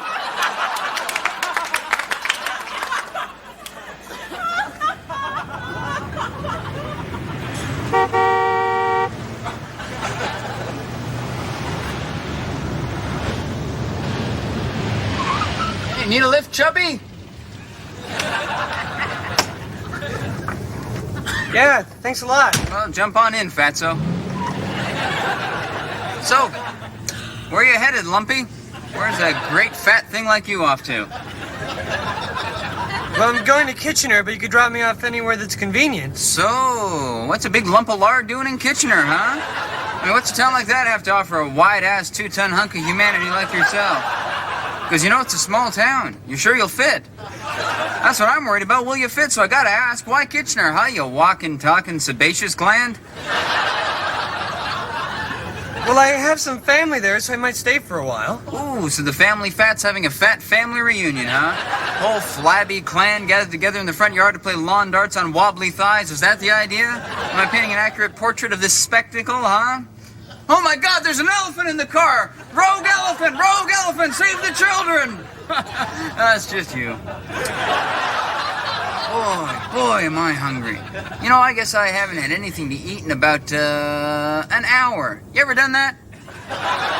You ever gone a whole hour without eating? Guess not a man of your remarkable girth. Boy, are you fat. I'm not fat! I used to be fat, but I lost 60 pounds. That's why I'm leaving this town. I'm tired of being thought of as the fat guy. I'm gonna start a new life with a new weight in a new town. Not fat, I'm never gonna be fat again.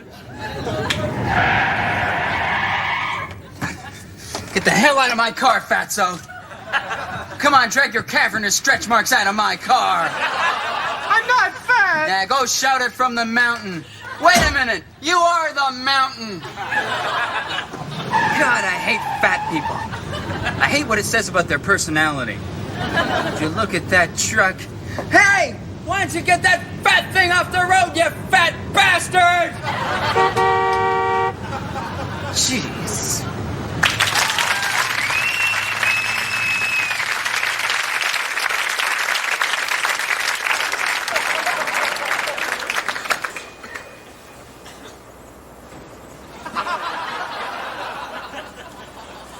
Lopez.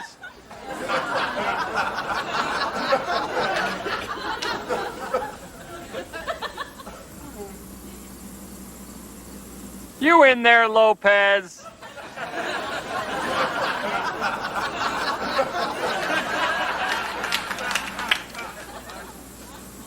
Lopez.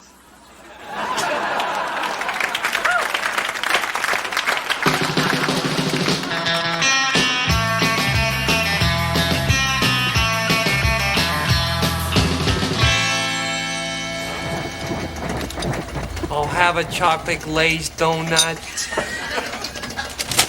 I'll have a maple donut. I'll have a coconut donut. Oh, I'll have a plain donut. Have I said maple yet? Yeah. Better make that 2 maples. Look at you. You human crap holders. Your wrinkled faces wolfing down wrinkled crullers. Sitting there waiting for the donuts to turn day old. You're losers! Losers! Go home. Go home to your hot place and your dying cats. You're all hamsters on a treadmill, running, using oxygen, giving back nothing. If I were you, I would... Hey! You better stop before you say something you regret. Okay, yeah, you're right. I'll have a glazed cooler donut.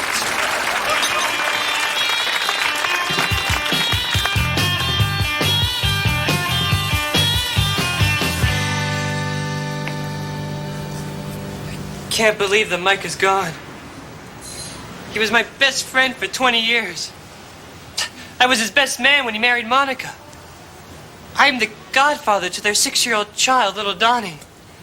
God, Monica and little Donnie don't even know yet that Mike is dead. Killed by a lamp.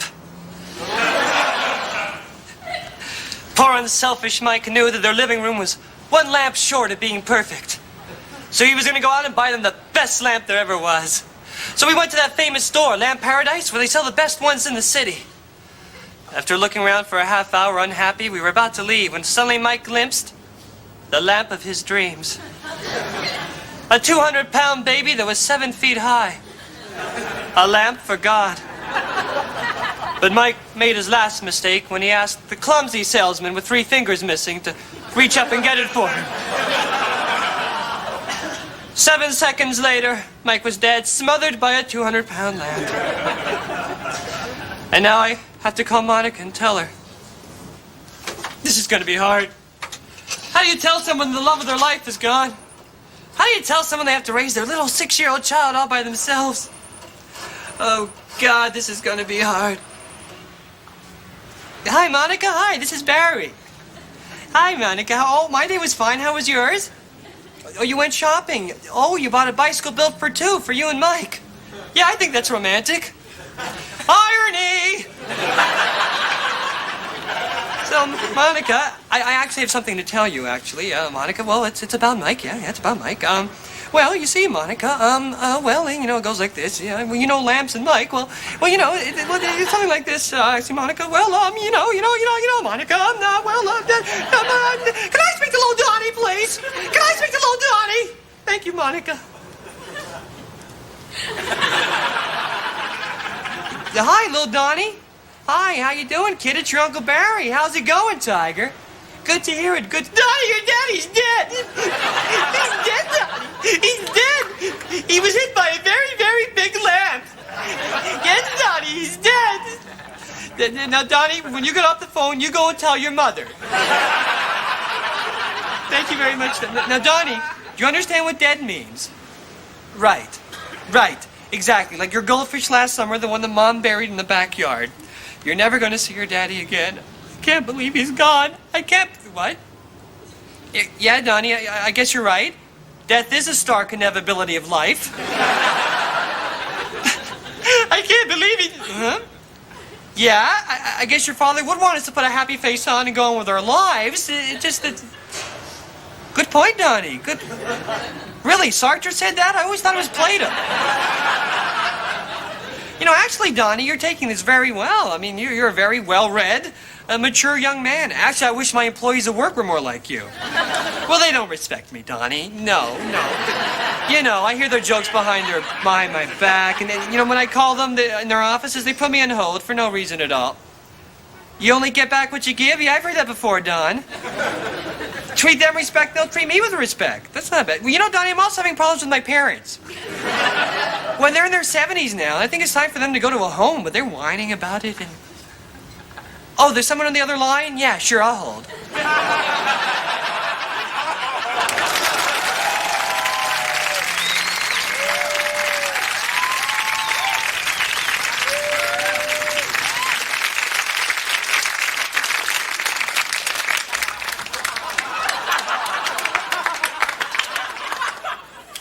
Lopez. You're a lazy man, Lopez. Uh-huh.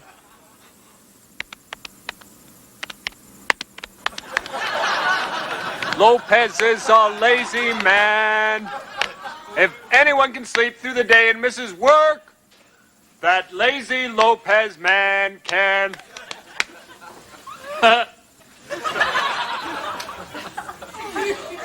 Lopez. You just gonna take that?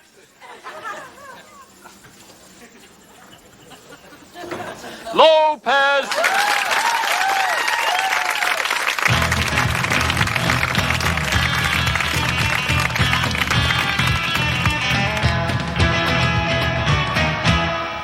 John, you are going. No, I'm not. They are your great aunts, and they need a fourth for bridge. I don't care.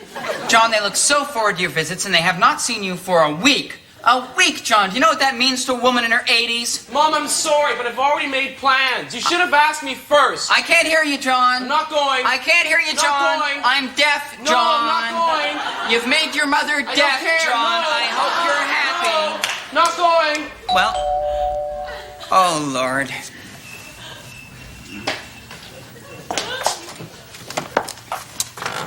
Hello. Hello? Is John home? Yes. May I speak to him? He's not feeling well. Maybe you should come back some other time. Ma? Is that for me? Yes. Teenagers, they bounce back so quickly. Yes, I know. I have 3 of my own. Oh, do you? Lakshmi! Hi, come on in. Great. What? Oh, Lakshmi, this is my mom. Mom, I'd like you to meet Lakshmi. So nice to meet you, Mrs. Maccabi. Pleased to meet you, too. Now, John, what are you? What is this? What? I mean, is this your idea of making the bed, John? Mom, I replaced the sheets. Well, that's hardly the point, John. Well, we better get a move on, eh? You want to get the best deal on those bagel nuts. Ah, yes. Parvati will be at the market today, and she's ruthless when there's a bargain to be had. Parvati. John, what? Can I talk to you for just a second? No, Mom, I'd love just a moment. No, I'd love to John. stop If I and could chat. I'm in a big hurry, okay? Yes. Oh, well, don't worry. fine. I'll be back as soon as the market closes, okay? Well, that's fine. Nice to meet you, Mrs. Maccabi. Well, pleasure. Okay, we're off. All right, well, bye. Oh, Mom, by the way, I'm becoming an Indian woman. See ya!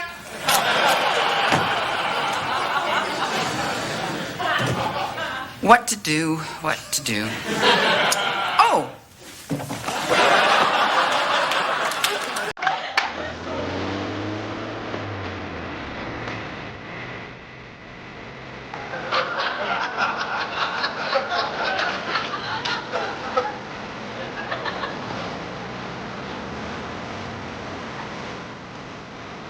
नमस्ते जी चावल कितने की है 100 dollar नहीं जी last price $5 $5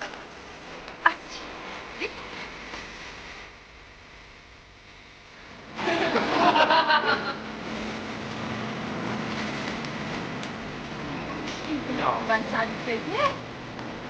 Oh, look at this.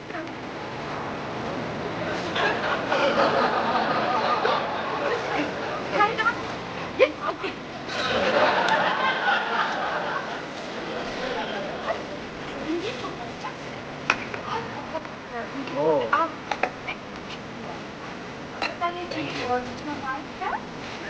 Samosa केड़ा मिला हाँ वैसे ठीक है तो खिचड़ी अरे अरे क्या कर रहे हो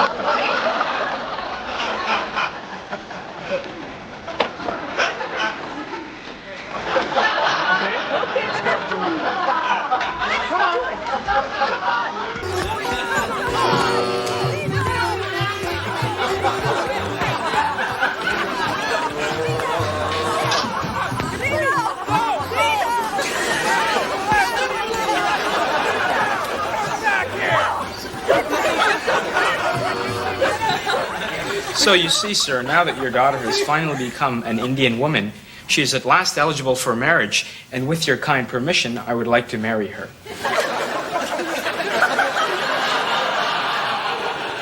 Well. Oh. Haji! Johnny! I made my proposal. Really? Oh, God. Well, Isn't he great?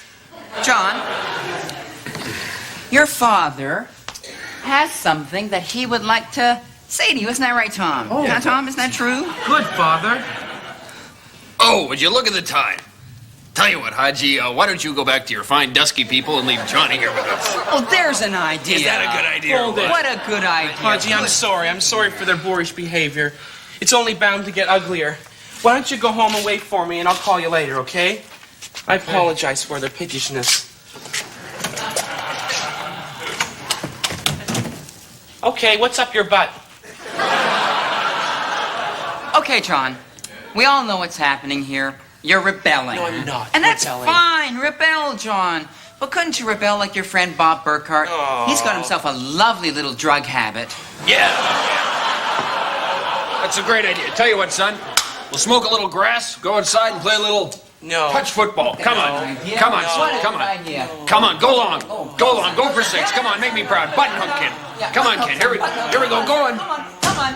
Oh, have an eye, son. That was a catchable ball. I don't even play That was a catchable ball. Who are you? Huh? What is this? What is with that dot? That's what I want to know. It's my third eye. It's to see inside myself. Yeah, well, in this family, if you want to see inside yourself, you get a friggin' X-ray. Do you understand?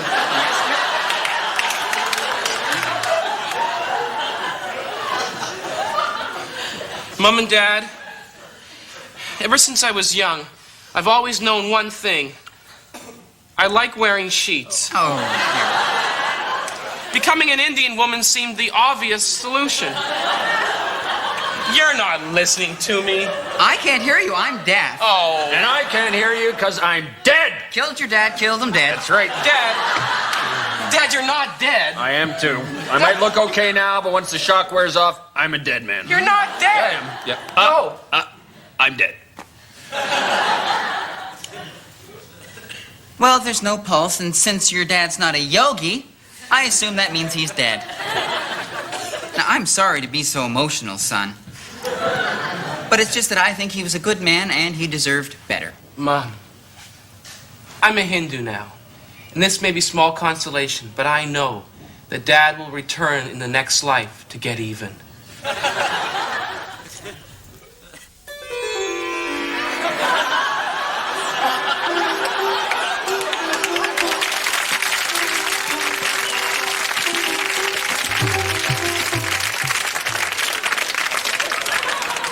Lopez! Lopez! I know you're in there, Lopez.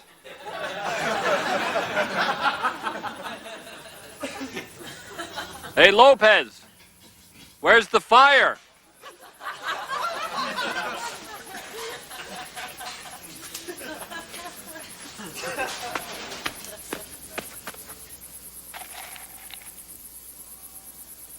Lopez!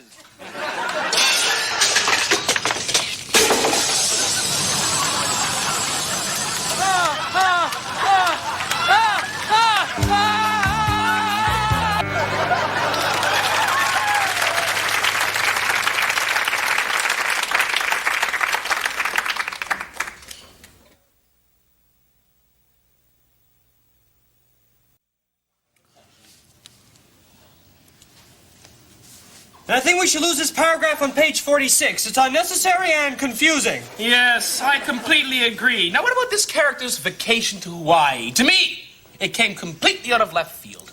Yes, the Hawaii trip did seem like a first idea. Let's cut it. Yes, still it needs something, my feathery friend. Why don't we replace the vacation to Hawaii with a trip to the funeral? Yes. Good idea. The book was lacking in funerals anyway. Yes. Now, have you read the last chapter yet? God, no. God, neither have I. He never ends a book well anyway. Cut the last chapter! Now, what about this this jacket. To me, it's obvious. It screams book. I trust you. Let's lose it. Done. No, we need a break. Let's take a walk. Right, left, door, Open, exit! and turn. How do you feel about that mailbox? Too red. Lose it! Feelings about the paper box? I like the box, hate the headlines. Lose the news! What do you think about that bike there? I like it. Oh. I think this neighborhood would look good in a fire. Lose the fire hydrant. Bingo! Bango. Bongo! There's something missing in this area. Needs a bit more red. Gain the flowers. Nice touch. Nice looking band. But a bad looking bass player. Next up! Oh, that bench. Get rid of it!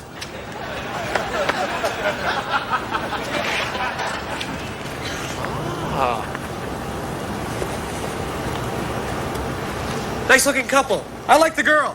Hate the guy. Strike him! Oh, I meant play with your jacket. Unnecessary. Lose it. Consider it gone. And your shoes. I like them, but I'm feeling cantankerous. Your belt. Don't like it. Strike it. It's gone. Better take your pants off. Make it easier. That jersey of yours is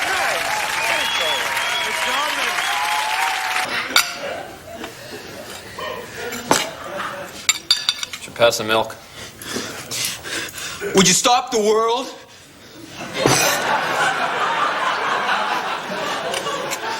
We broke up.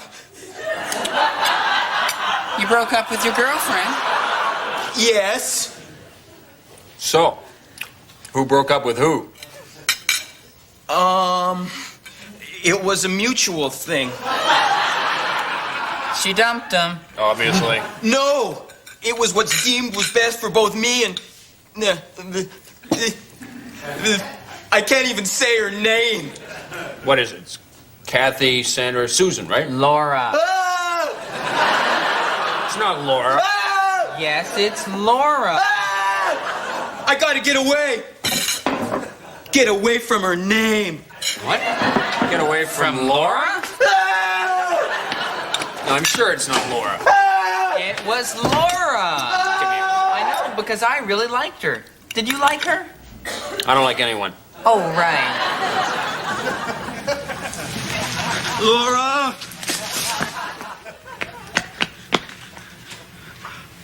Laura!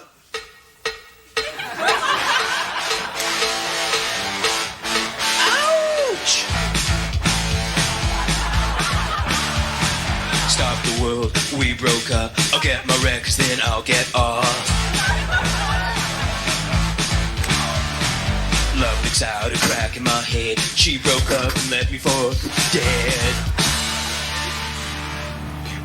A real tear.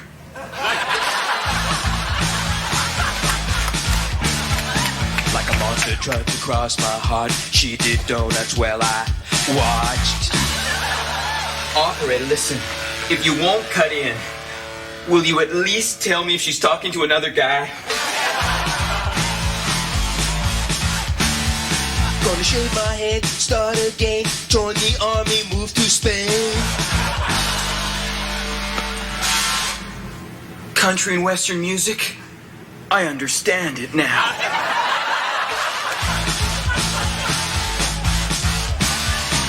Run through the night, let it cleanse me.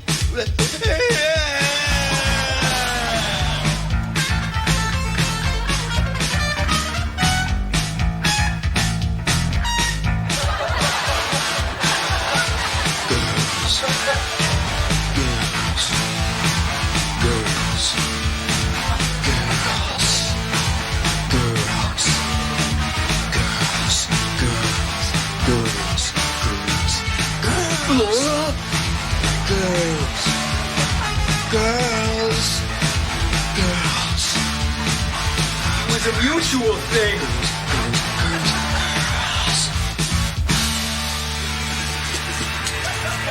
You may be free like her, but you're not. Laura.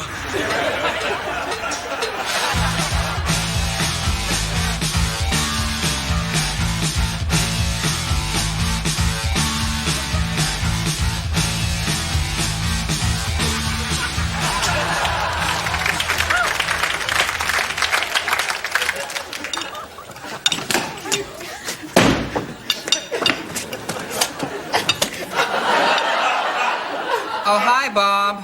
Hi. Oh, Bob, your friend is here. She's waiting in the TV room.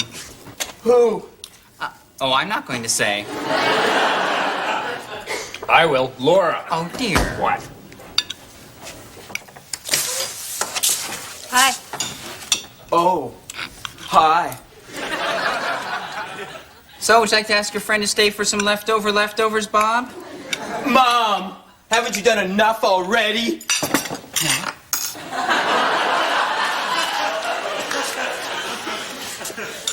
So? The reason I broke up with you is because my dad likes you. Yeah. But I just found out he was only kidding. Oh. Yeah. So? So? Well. Well? Yeah. So why don't you ask her if she'd like to get back together, Bob? Mom!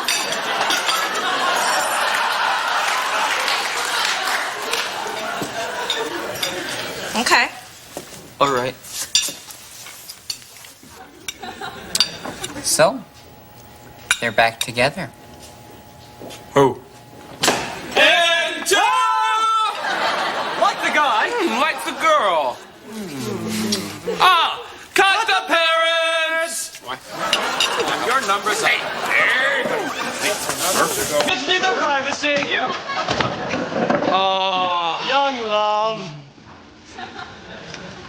Officially, I guess it's like we never broke up.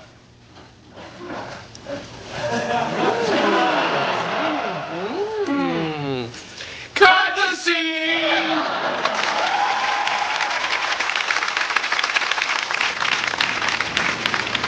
When the man my daddy died, I spent the last 4 or 5 hours of his life up there in his bedroom with him. We settled our differences. I told him I loved him. And he made me promise him that I'd never sell the farm. Well, I lied. Huh? So sue me. My mother is.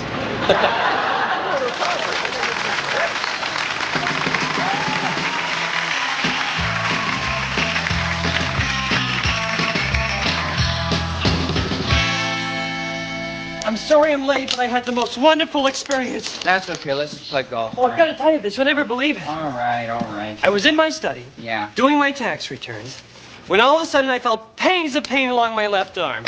Then it started becoming very difficult to breathe. Uh-huh. Then all of a sudden it went black, and I knew that I was dead. But it even got eerier after that. In the distance, I heard organ music. I think it was the overture from Joseph and his Technicolored Raincoat. I'm not sure. And then I started floating along a very beautifully lit hall, and I saw a giant hand that Beckoning for you to come forward, right? Yes, yes. But before I could reach the You hand, were I pulled was... violently back through the hallway. The next thing you knew, you were on an operating table surrounded by doctors. Yes, yes. Now, these doctors told me you that you've been clinically dead for a few moments. Yes, it was the most amazing experience of your life, and it's left you even more aware of how precious life is. Blah, blah, blah, blah, blah. Can we play golf now? Oh, I'm sorry if my death and rebirth story bored you. Perhaps if I had some tits in my story, you would have been more interested. Death and tits, would I have done it? Wait a minute. Now, just a minute. I mean, the first time you came back from the other side, I thought it was the most phenomenal thing I'd ever heard. And the second time, I thought, wow, what are the odds? And then the next 4 times, I thought, well, it certainly is interesting that it happens so often. But yes, lately, I admit it. I'm bored. Can we play golf now? Well, I never thought I'd hear this from you. My best friend bored of all my deaths. They don't seem to be bored every time I'm on the Arsenio Hall show, but you don't want to hear about it. Well, look at it from my point of view, would you? What's your point of view? Well, say I had this really great chicken salad sandwich one day, right? Yeah? Right? And then I called you and I told you all about it. I'd be excited for you. All right. Now say I had a second great chicken salad sandwich and I called and I told you about that one. I think great. Lunchtime must be very happy for you. Terrific. Now suppose all day long all I did was eat these chicken salad sandwiches, and at the completion of each sandwich I phoned you and told you about it. Wouldn't you start to get bored? No, I would not be Wouldn't bored. you get a little bored? I would not be bored. Would you admit it, you'd get bored. No, I wouldn't be bored. I'd be concerned. I'd be concerned about your cholesterol level. Look, let's just play golf, okay, Lazarus? I can't believe that you're equating my returning from the dead with the chicken salad sandwiches. What is this freaky obsession you have with chicken salad anyway? It's beginning to scare me, actually. Oh. What? Oh, I'm feeling pain. It's a pain. What? Along my left arm. A little heart attack? Yeah, a little heart attack. I'm finding it very difficult breathing, actually. Oh, how awful. My old friend, I think I'm dying. Well, I think isn't I'm that dying. terrible? I think I... Oh, no, he's dead. He's dead again. Oh, no. Is that it, huh? Huh? You dead again, huh? Huh? Yes, I'm dead again. Wow. Now, this is neat. Yeah, nifty. Come on, this doesn't impress you? I've never been a ghost before. Well, I've seen it. Where have you seen it? The Ghost and Mrs. Muir. That was a movie. Was that a movie first? You are so stupid. Yeah, right. I'm stupid. I'm a moron. Yes, you are okay, a moron. 4. Wow! Now that was neat. Yeah, right. Jesus, did you find the first moon landing boring? Give me a call when you're alive again, okay? Okay, sure. See ya. Woo-hoo! Ignoramus! Well, I guess I better go call the ambulance.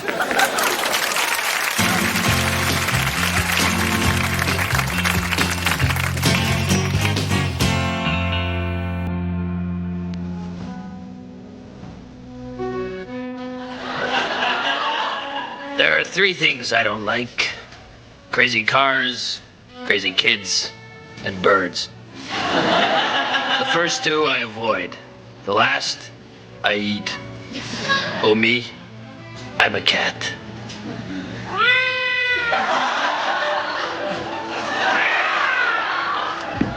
"10:53 a.m. I'm out in the backyard by the big tree. You know, the big tree, the cornerstone of my life, my big leafy friend. There's a bird around, but he's sticking to the upper branches, so I'm staying real still, motionless. In fact, when there's a bird around, I like to pretend that I'm a log. Yeah, that's it, a log. Because logs are still, they don't move.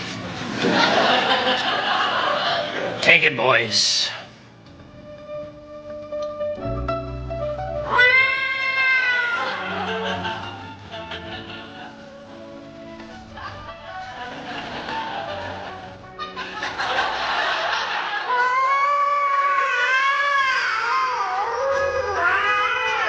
Yeah. 10:59. My being still log scheme is paying off big time. The bird comes in for a landing. When a bird comes in for a landing, I don't do anything except watch it. I watch the bird come in for a landing. I watch it. What would I watch? The tree? Anyway, he's real close now, between 5 and 40 yards. Not great with distances. But I do know instincts, so I pounce.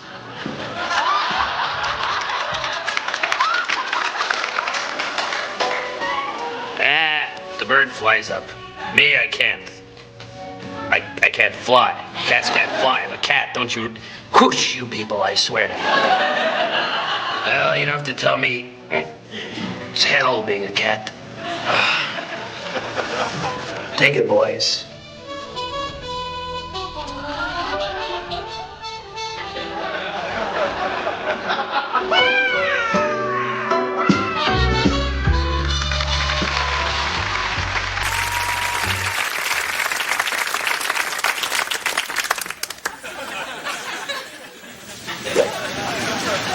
I'm a golf pro, so obviously I wake up in the garbage. First thing I do in the morning is go across the street to the restaurant, grab a guy by the throat and whisper something in his ear like, I don't know, I'm on fire, give me your hair. Then I let him go, I chase a bus for a while, a couple blocks, make sure it's not doing nothing I don't like, then I let it go. When I get bored, then I go up on a roof. I just howl at the city. You know, I love to howl at this big city. Then I come down, have a cup of coffee, and read the paper. Me? I'm a songwriter. You know, and that isn't easy. And although I've had some success in the past, you know, I had a song on the charts back in '79. You know, maybe you remember it.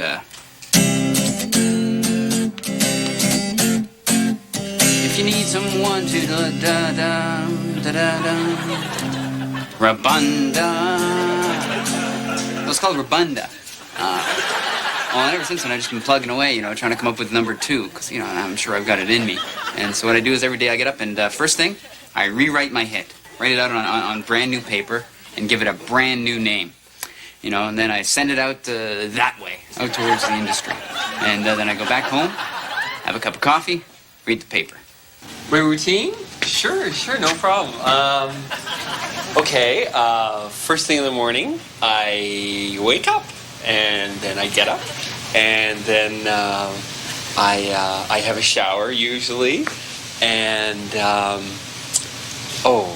and then I get dressed, and I put on a nice new shirt, and then I take out my Zippo lighter, and I light my shirt on fire. It burns up, and then the ambulance comes, and then it takes me to the hospital, and then the doctor comes out. Yeah, the doctor, and he works on my burns for a while, and then after that, I get to go to the waiting room where I have a cup of coffee and I read the paper. Relax, you know. Well, first thing I like to do in the morning is wake up, you know. And I brush my teeth. I'm always late, so I like to get dressed as I run for the bus, you know. All on the pants, the shirt, the whole thing, right? I don't wear underwear, so that would save time. No matter how late I am, though, I always stop at the corner store for coffee to go in a paper. I don't dick around, right? You know, I'm talking about a coffee the size of my head. Well, I'm a surgeon, so my days are very busy, but my mornings are great. What I like to do is take a nice shower, go down, have a light breakfast, always fat-free, hop in my BMW and drive to work, slow and easy. And when I get to the hospital, it's boom! The nurse is there. Boom! On with the gown. Boom! I'm handed my favorite scalpel. Boom! Then I work on a guy who lights his shirt on fire. Then it's off with the gown, down the morgue, and I have my favorite cup of coffee, and I read my newspaper. Here's your shirt, Norman. Oh, thanks, Patty. Have a nice day.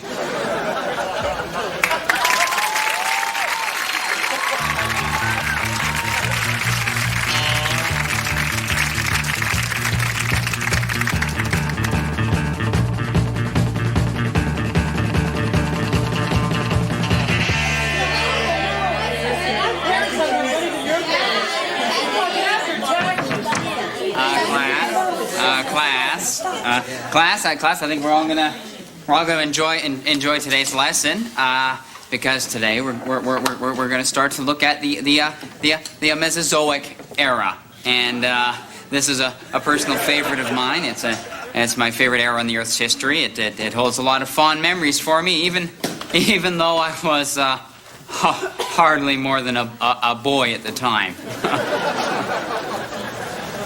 Okay, moving along.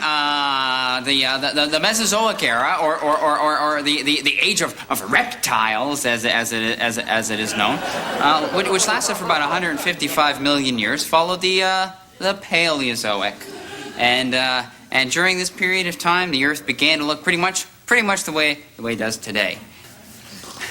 Yes, McKechnie, you've got a question. Terrific. Yes, sir. About the Mesozoic era. Would it be fair to say that...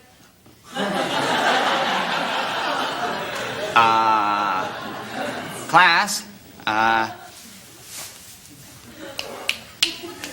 Class?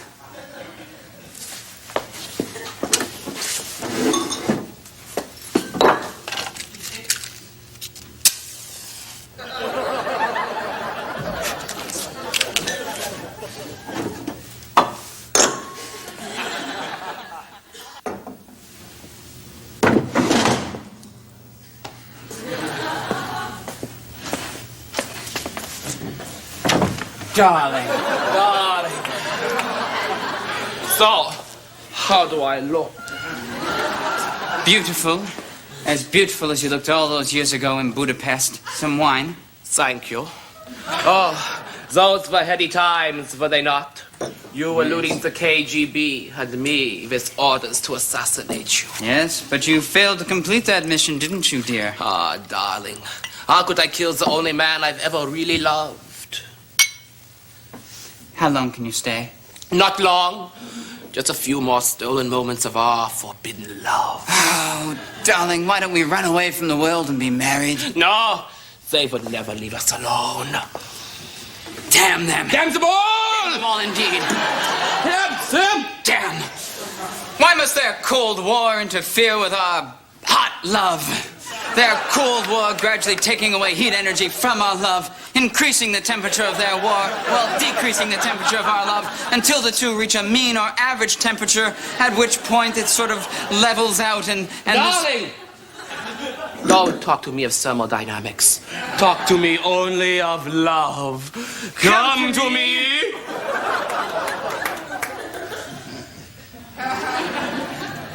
Darling, yes. Yes. Yes, McKechnie, you have a question? Yes, sir. If she really loved you, wouldn't she leave her life of intrigue behind and come and live with you in a bungalow? Well, honey. No, please, I must kill. No, dear. Let me, dear. Well, McKechnie, that's a very, very, very interesting question, but it's very similar to asking igneous rock to become a sedimentary rock, which, although not impossible, would take a very long time and would require calling into play all of the various agents of erosion, which we all know are. You're still the best, darling. No, they found us out. We are undone. Quickly, you must run. No, I'm tired of running. What? In my tooth is a cyanide capsule, and when I bite down on it, I will end it all here in your arms. No. Yes. No. Drop it. Drop it. Drop it, bad girl. Drop it. Drop it. Drop it. Oh, darling.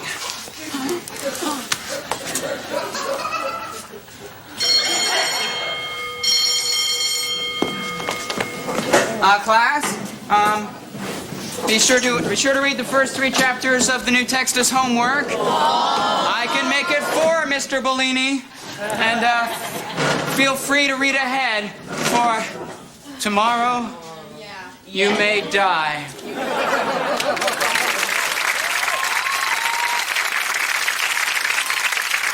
Cut the scene! What should we cut now? What about us? We're not interesting anymore. We never were. We bore we. Losers!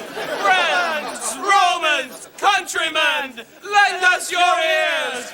We come to bury Caesar.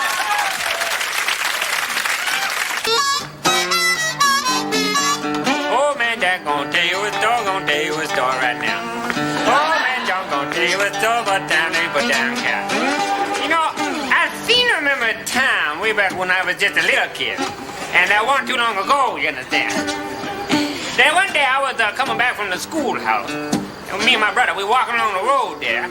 And we see this cow standing in the middle of the road. And my brother said to me, see, there's a cow standing in the middle of the road. And I said, well, that don't look right. And he said, that's right. Me and my brother, we went away. And we got ourselves these sticks. What we call thwack-em sticks. And we went around the cow, you understand. And we whooped its butt. Yes, sir, we whooped its butt into a vacuum farm in Jackson's Field, because that's where that cow belongs, you understand. Yes, I want to.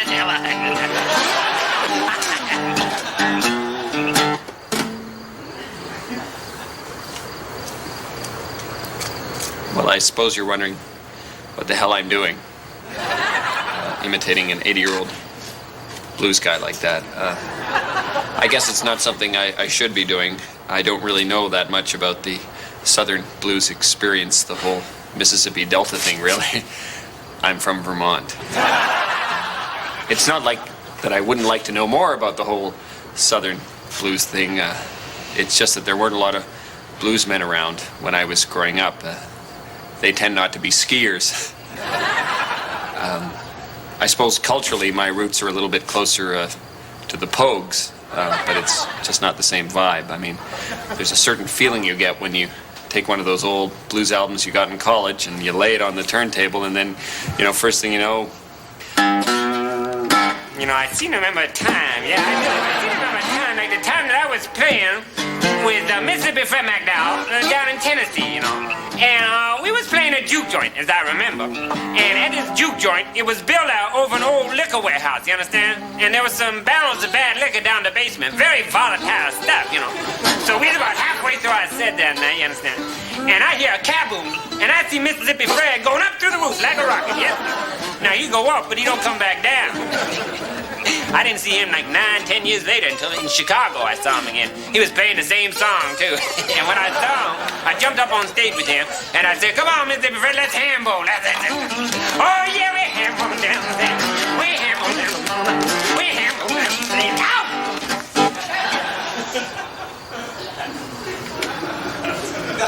Well, I seem to have injured myself doing the ham bone.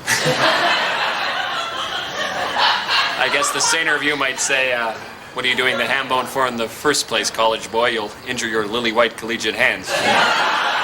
You'd be right.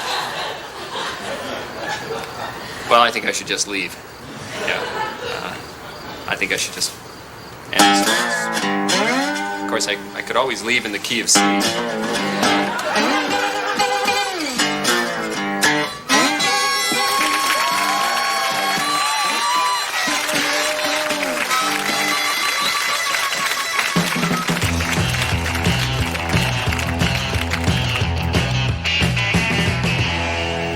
So she got mad, threw a drink, and left. My God, you must have been covered in alcohol. Truthfully, I was. I love it when women throw drinks. I love it when they get drunk. But you forgave her. Yes, I had to. You see, she was a woman, and I happen to love all women. In fact, that's why she threw the drink. I see. She found your love too interesting, too intense, too jackhammer. No, not specific enough. I see. She was upset that you were loving other women. In her narrow way, she presumed that you were cheating on her. Yes, but wasn't I really only cheating myself? Of course you were. I love all women. Is that a crime? Actually, in some places it is. Oh? But it's not a crime of the heart. You were brave to love her and her sister and the maid. Yes. We are not pigs. No, we just love women. How many? All. Yes, but how many women have you loved? Oh, loved. Mm-hmm. I would have to express the women I have loved as a percentage of the whole. Oh, say 40%.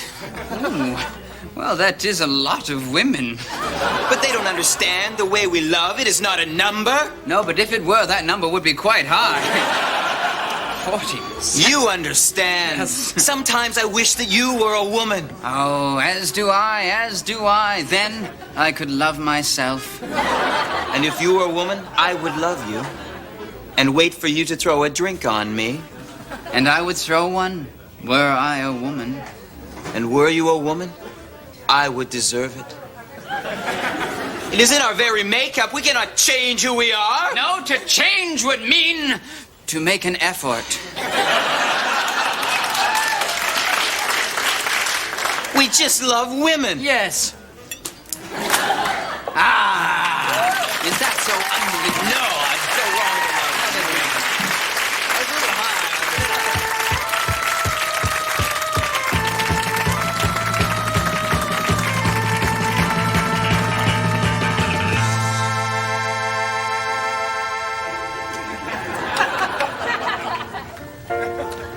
What I, Buddy Cole, love best about dinner parties is that moment when the conversation suddenly dies a horrible death.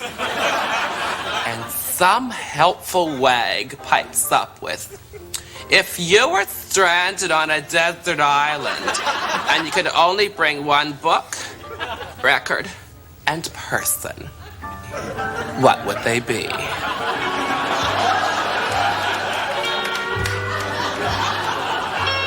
What are the odds? I can't believe it. Here I am, stranded on a desert island. And my only supplies are my favorite book, All About Rhoda,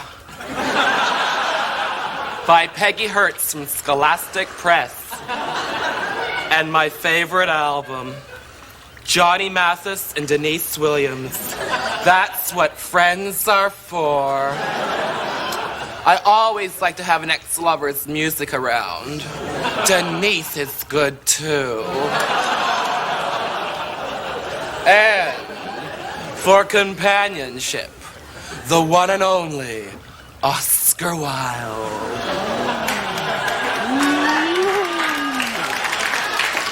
Oscar, say something funny. Shall I? Yes. Do your stuff.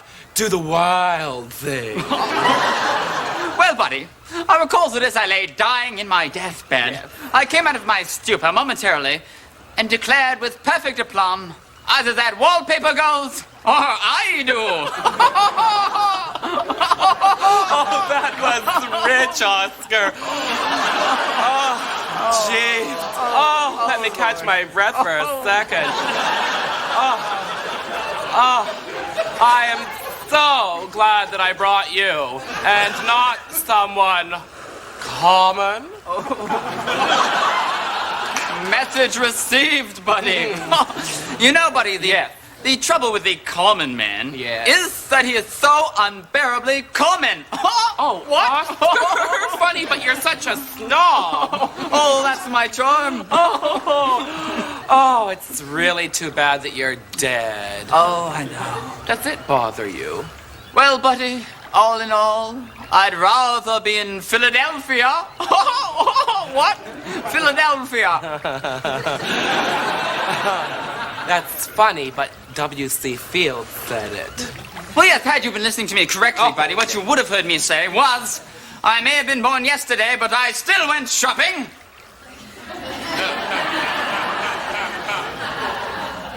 That was me.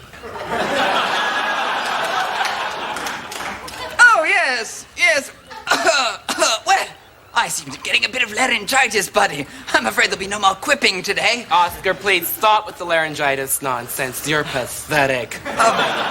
You would never have lasted on television. I'll bet what you really said in your deathbed was something more like, shit! Well, buddy, I'm just going to go and try and find some honey for my throat. That's a good idea. And remember, it's a very small island, so stay out of my way, Gilligan. Oh, look, Rhoda. And while you're at it, do something about your hair. It's threatening to become more interesting than you. Speaking of traveling, that reminds me of the time that I was crossing the border into Albania, and some border guard asked me if I had anything to declare, and I said, this is great. Only my genius. Buddy, that was mine. So what? You owe me.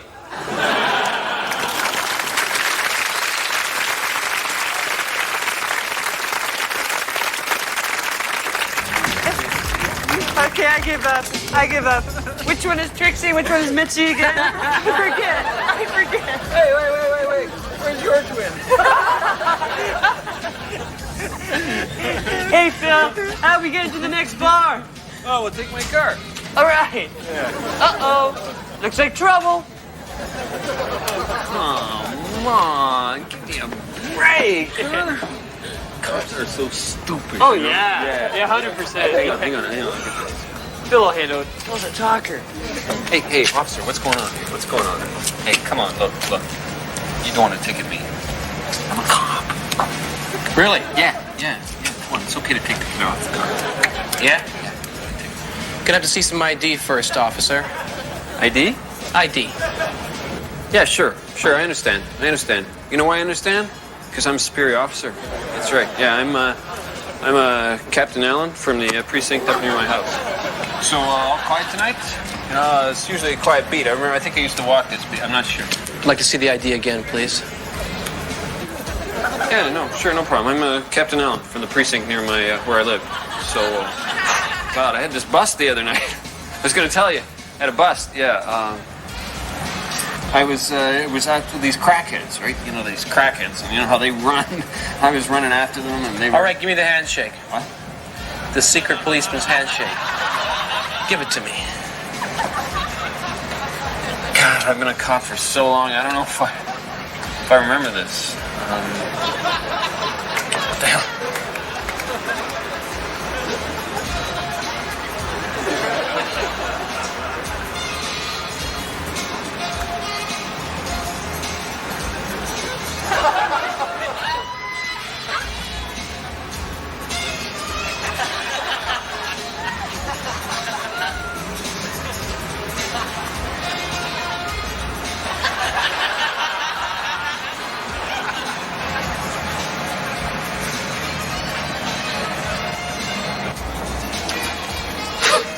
Okay, you have yourself a good night and give my best to the guys up at the station. I'm sorry, didn't catch your name?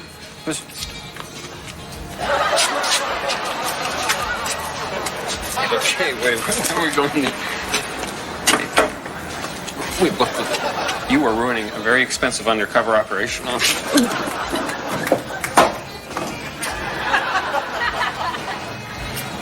Oh, backseat of the car thing. Sure. No, this isn't tragic. All right, I'm not a cop. I'm not a cop. I confess. All right, I'm not a cop. Look, I want you to turn around, officer, because you see my friend back there?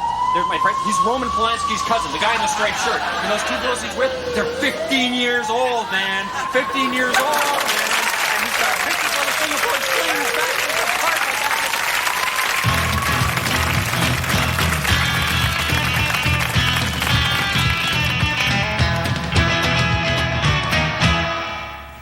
Excuse me.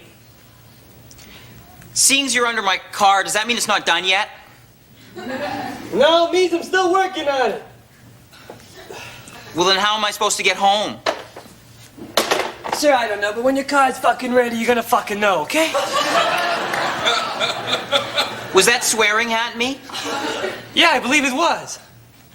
Well, I'm gonna go across the street and drink some coffee, but I'm prepared to sleep here if I have to. Yeah.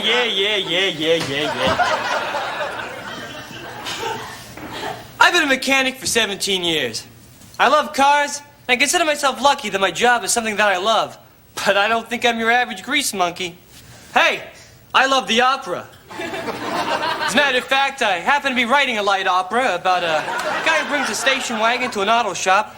They don't have the extra parts he needs, and he kills his lover. Very nice. I also have an extensive wine cellar that was once written up in a magazine called Wine, Wine, Wine. But I think the thing that sums me up best is this. My beautiful blonde locks. When I was a young lad, my tragically bald mother told me, son, beautiful hair is a wonderful treat to the world. Don't do what I have done, my son. Take care of your hair. Take care of your hair. So I have.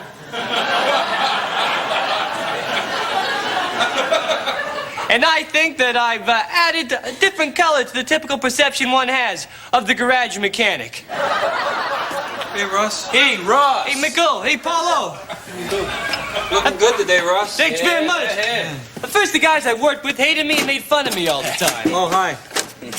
But as time went by, they not only got used to my hair, but they developed a sense of pride over it. Oh, yeah. That's good. Hey, what are you doing? You pull his fucking roots out. Hey. You know, it's a piece of art here. Hey, excuse me. I think I know what I'm doing with the hairbrush, okay? Well, then don't use that fucking thing. I'm going to use a pick on his nose. Guys! Jesus, what did I tell you? I said, comb my hair and fix the cars. Hit the garage. Comb my hair and fix the cars. Hey, it's that guy from Vogue magazine again. Oh, for Christ's sake, no! Tell him I'm a mechanic, not a model. No. Jeez, when are they gonna learn? This hair's for us. Right. Yeah, do her. Here, come on. Give me the pencil. Give me the pencil. Come on. Let's go.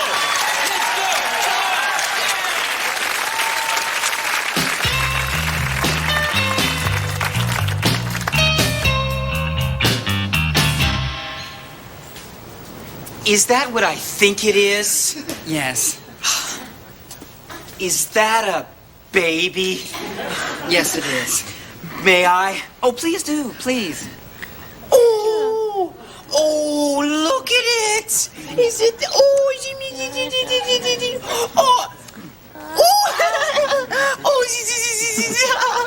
My wife's got a maternal instinct. Oh, I can see that.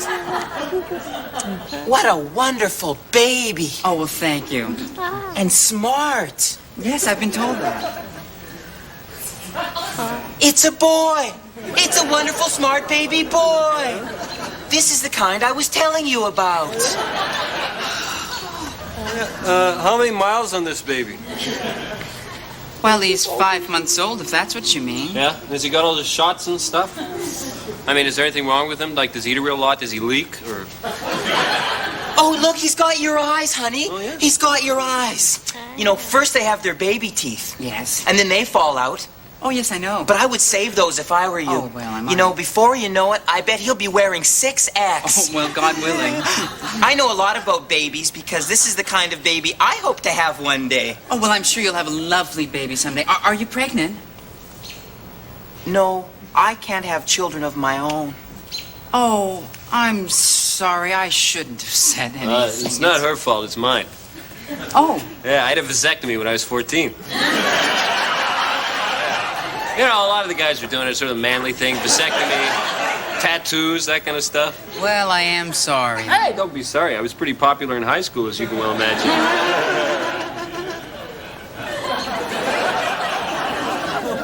Well, I really must be going now. Hey, I don't think my woman's done with your baby yet. No, I'm not. But I have to go. Great. She can leave the baby here with us. Oh, would you? That would be so nice. We could play and sing. No, I don't think that's such a good idea. Wait, are you telling me that you don't think my woman's good with children? No, that's not what I'm saying. No, it's just that I really have to go. They call them bouncing baby boys, but they don't bounce, you know. Please. They just plop. Don't you find that out the hard way? My baby now. Excuse me. Honey, is this the one or not? I'm not sure.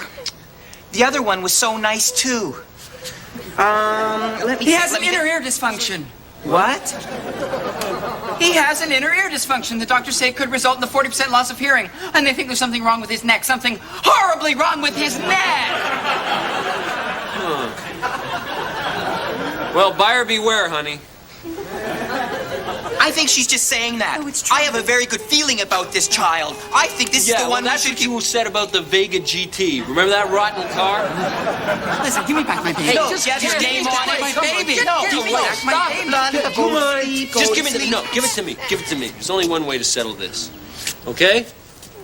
We'll let the baby decide. What? Oh, give me that. Okay, little guy. Which one of these nice women would you like to be your mom?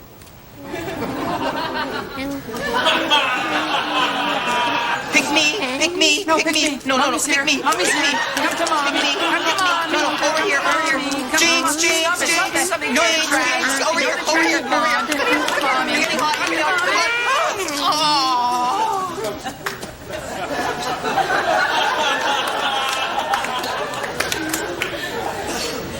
What? Fair's fair, honey. Hey, look! Hey, she left the carriage. Look at this. Come on, we can throw some blankets in there, tell people the baby's sleeping. I don't think we'll ever have a baby. It's God's will. I feel empty. You are. Come on, I like this more than the Vega. Come on, look at this. Convertible.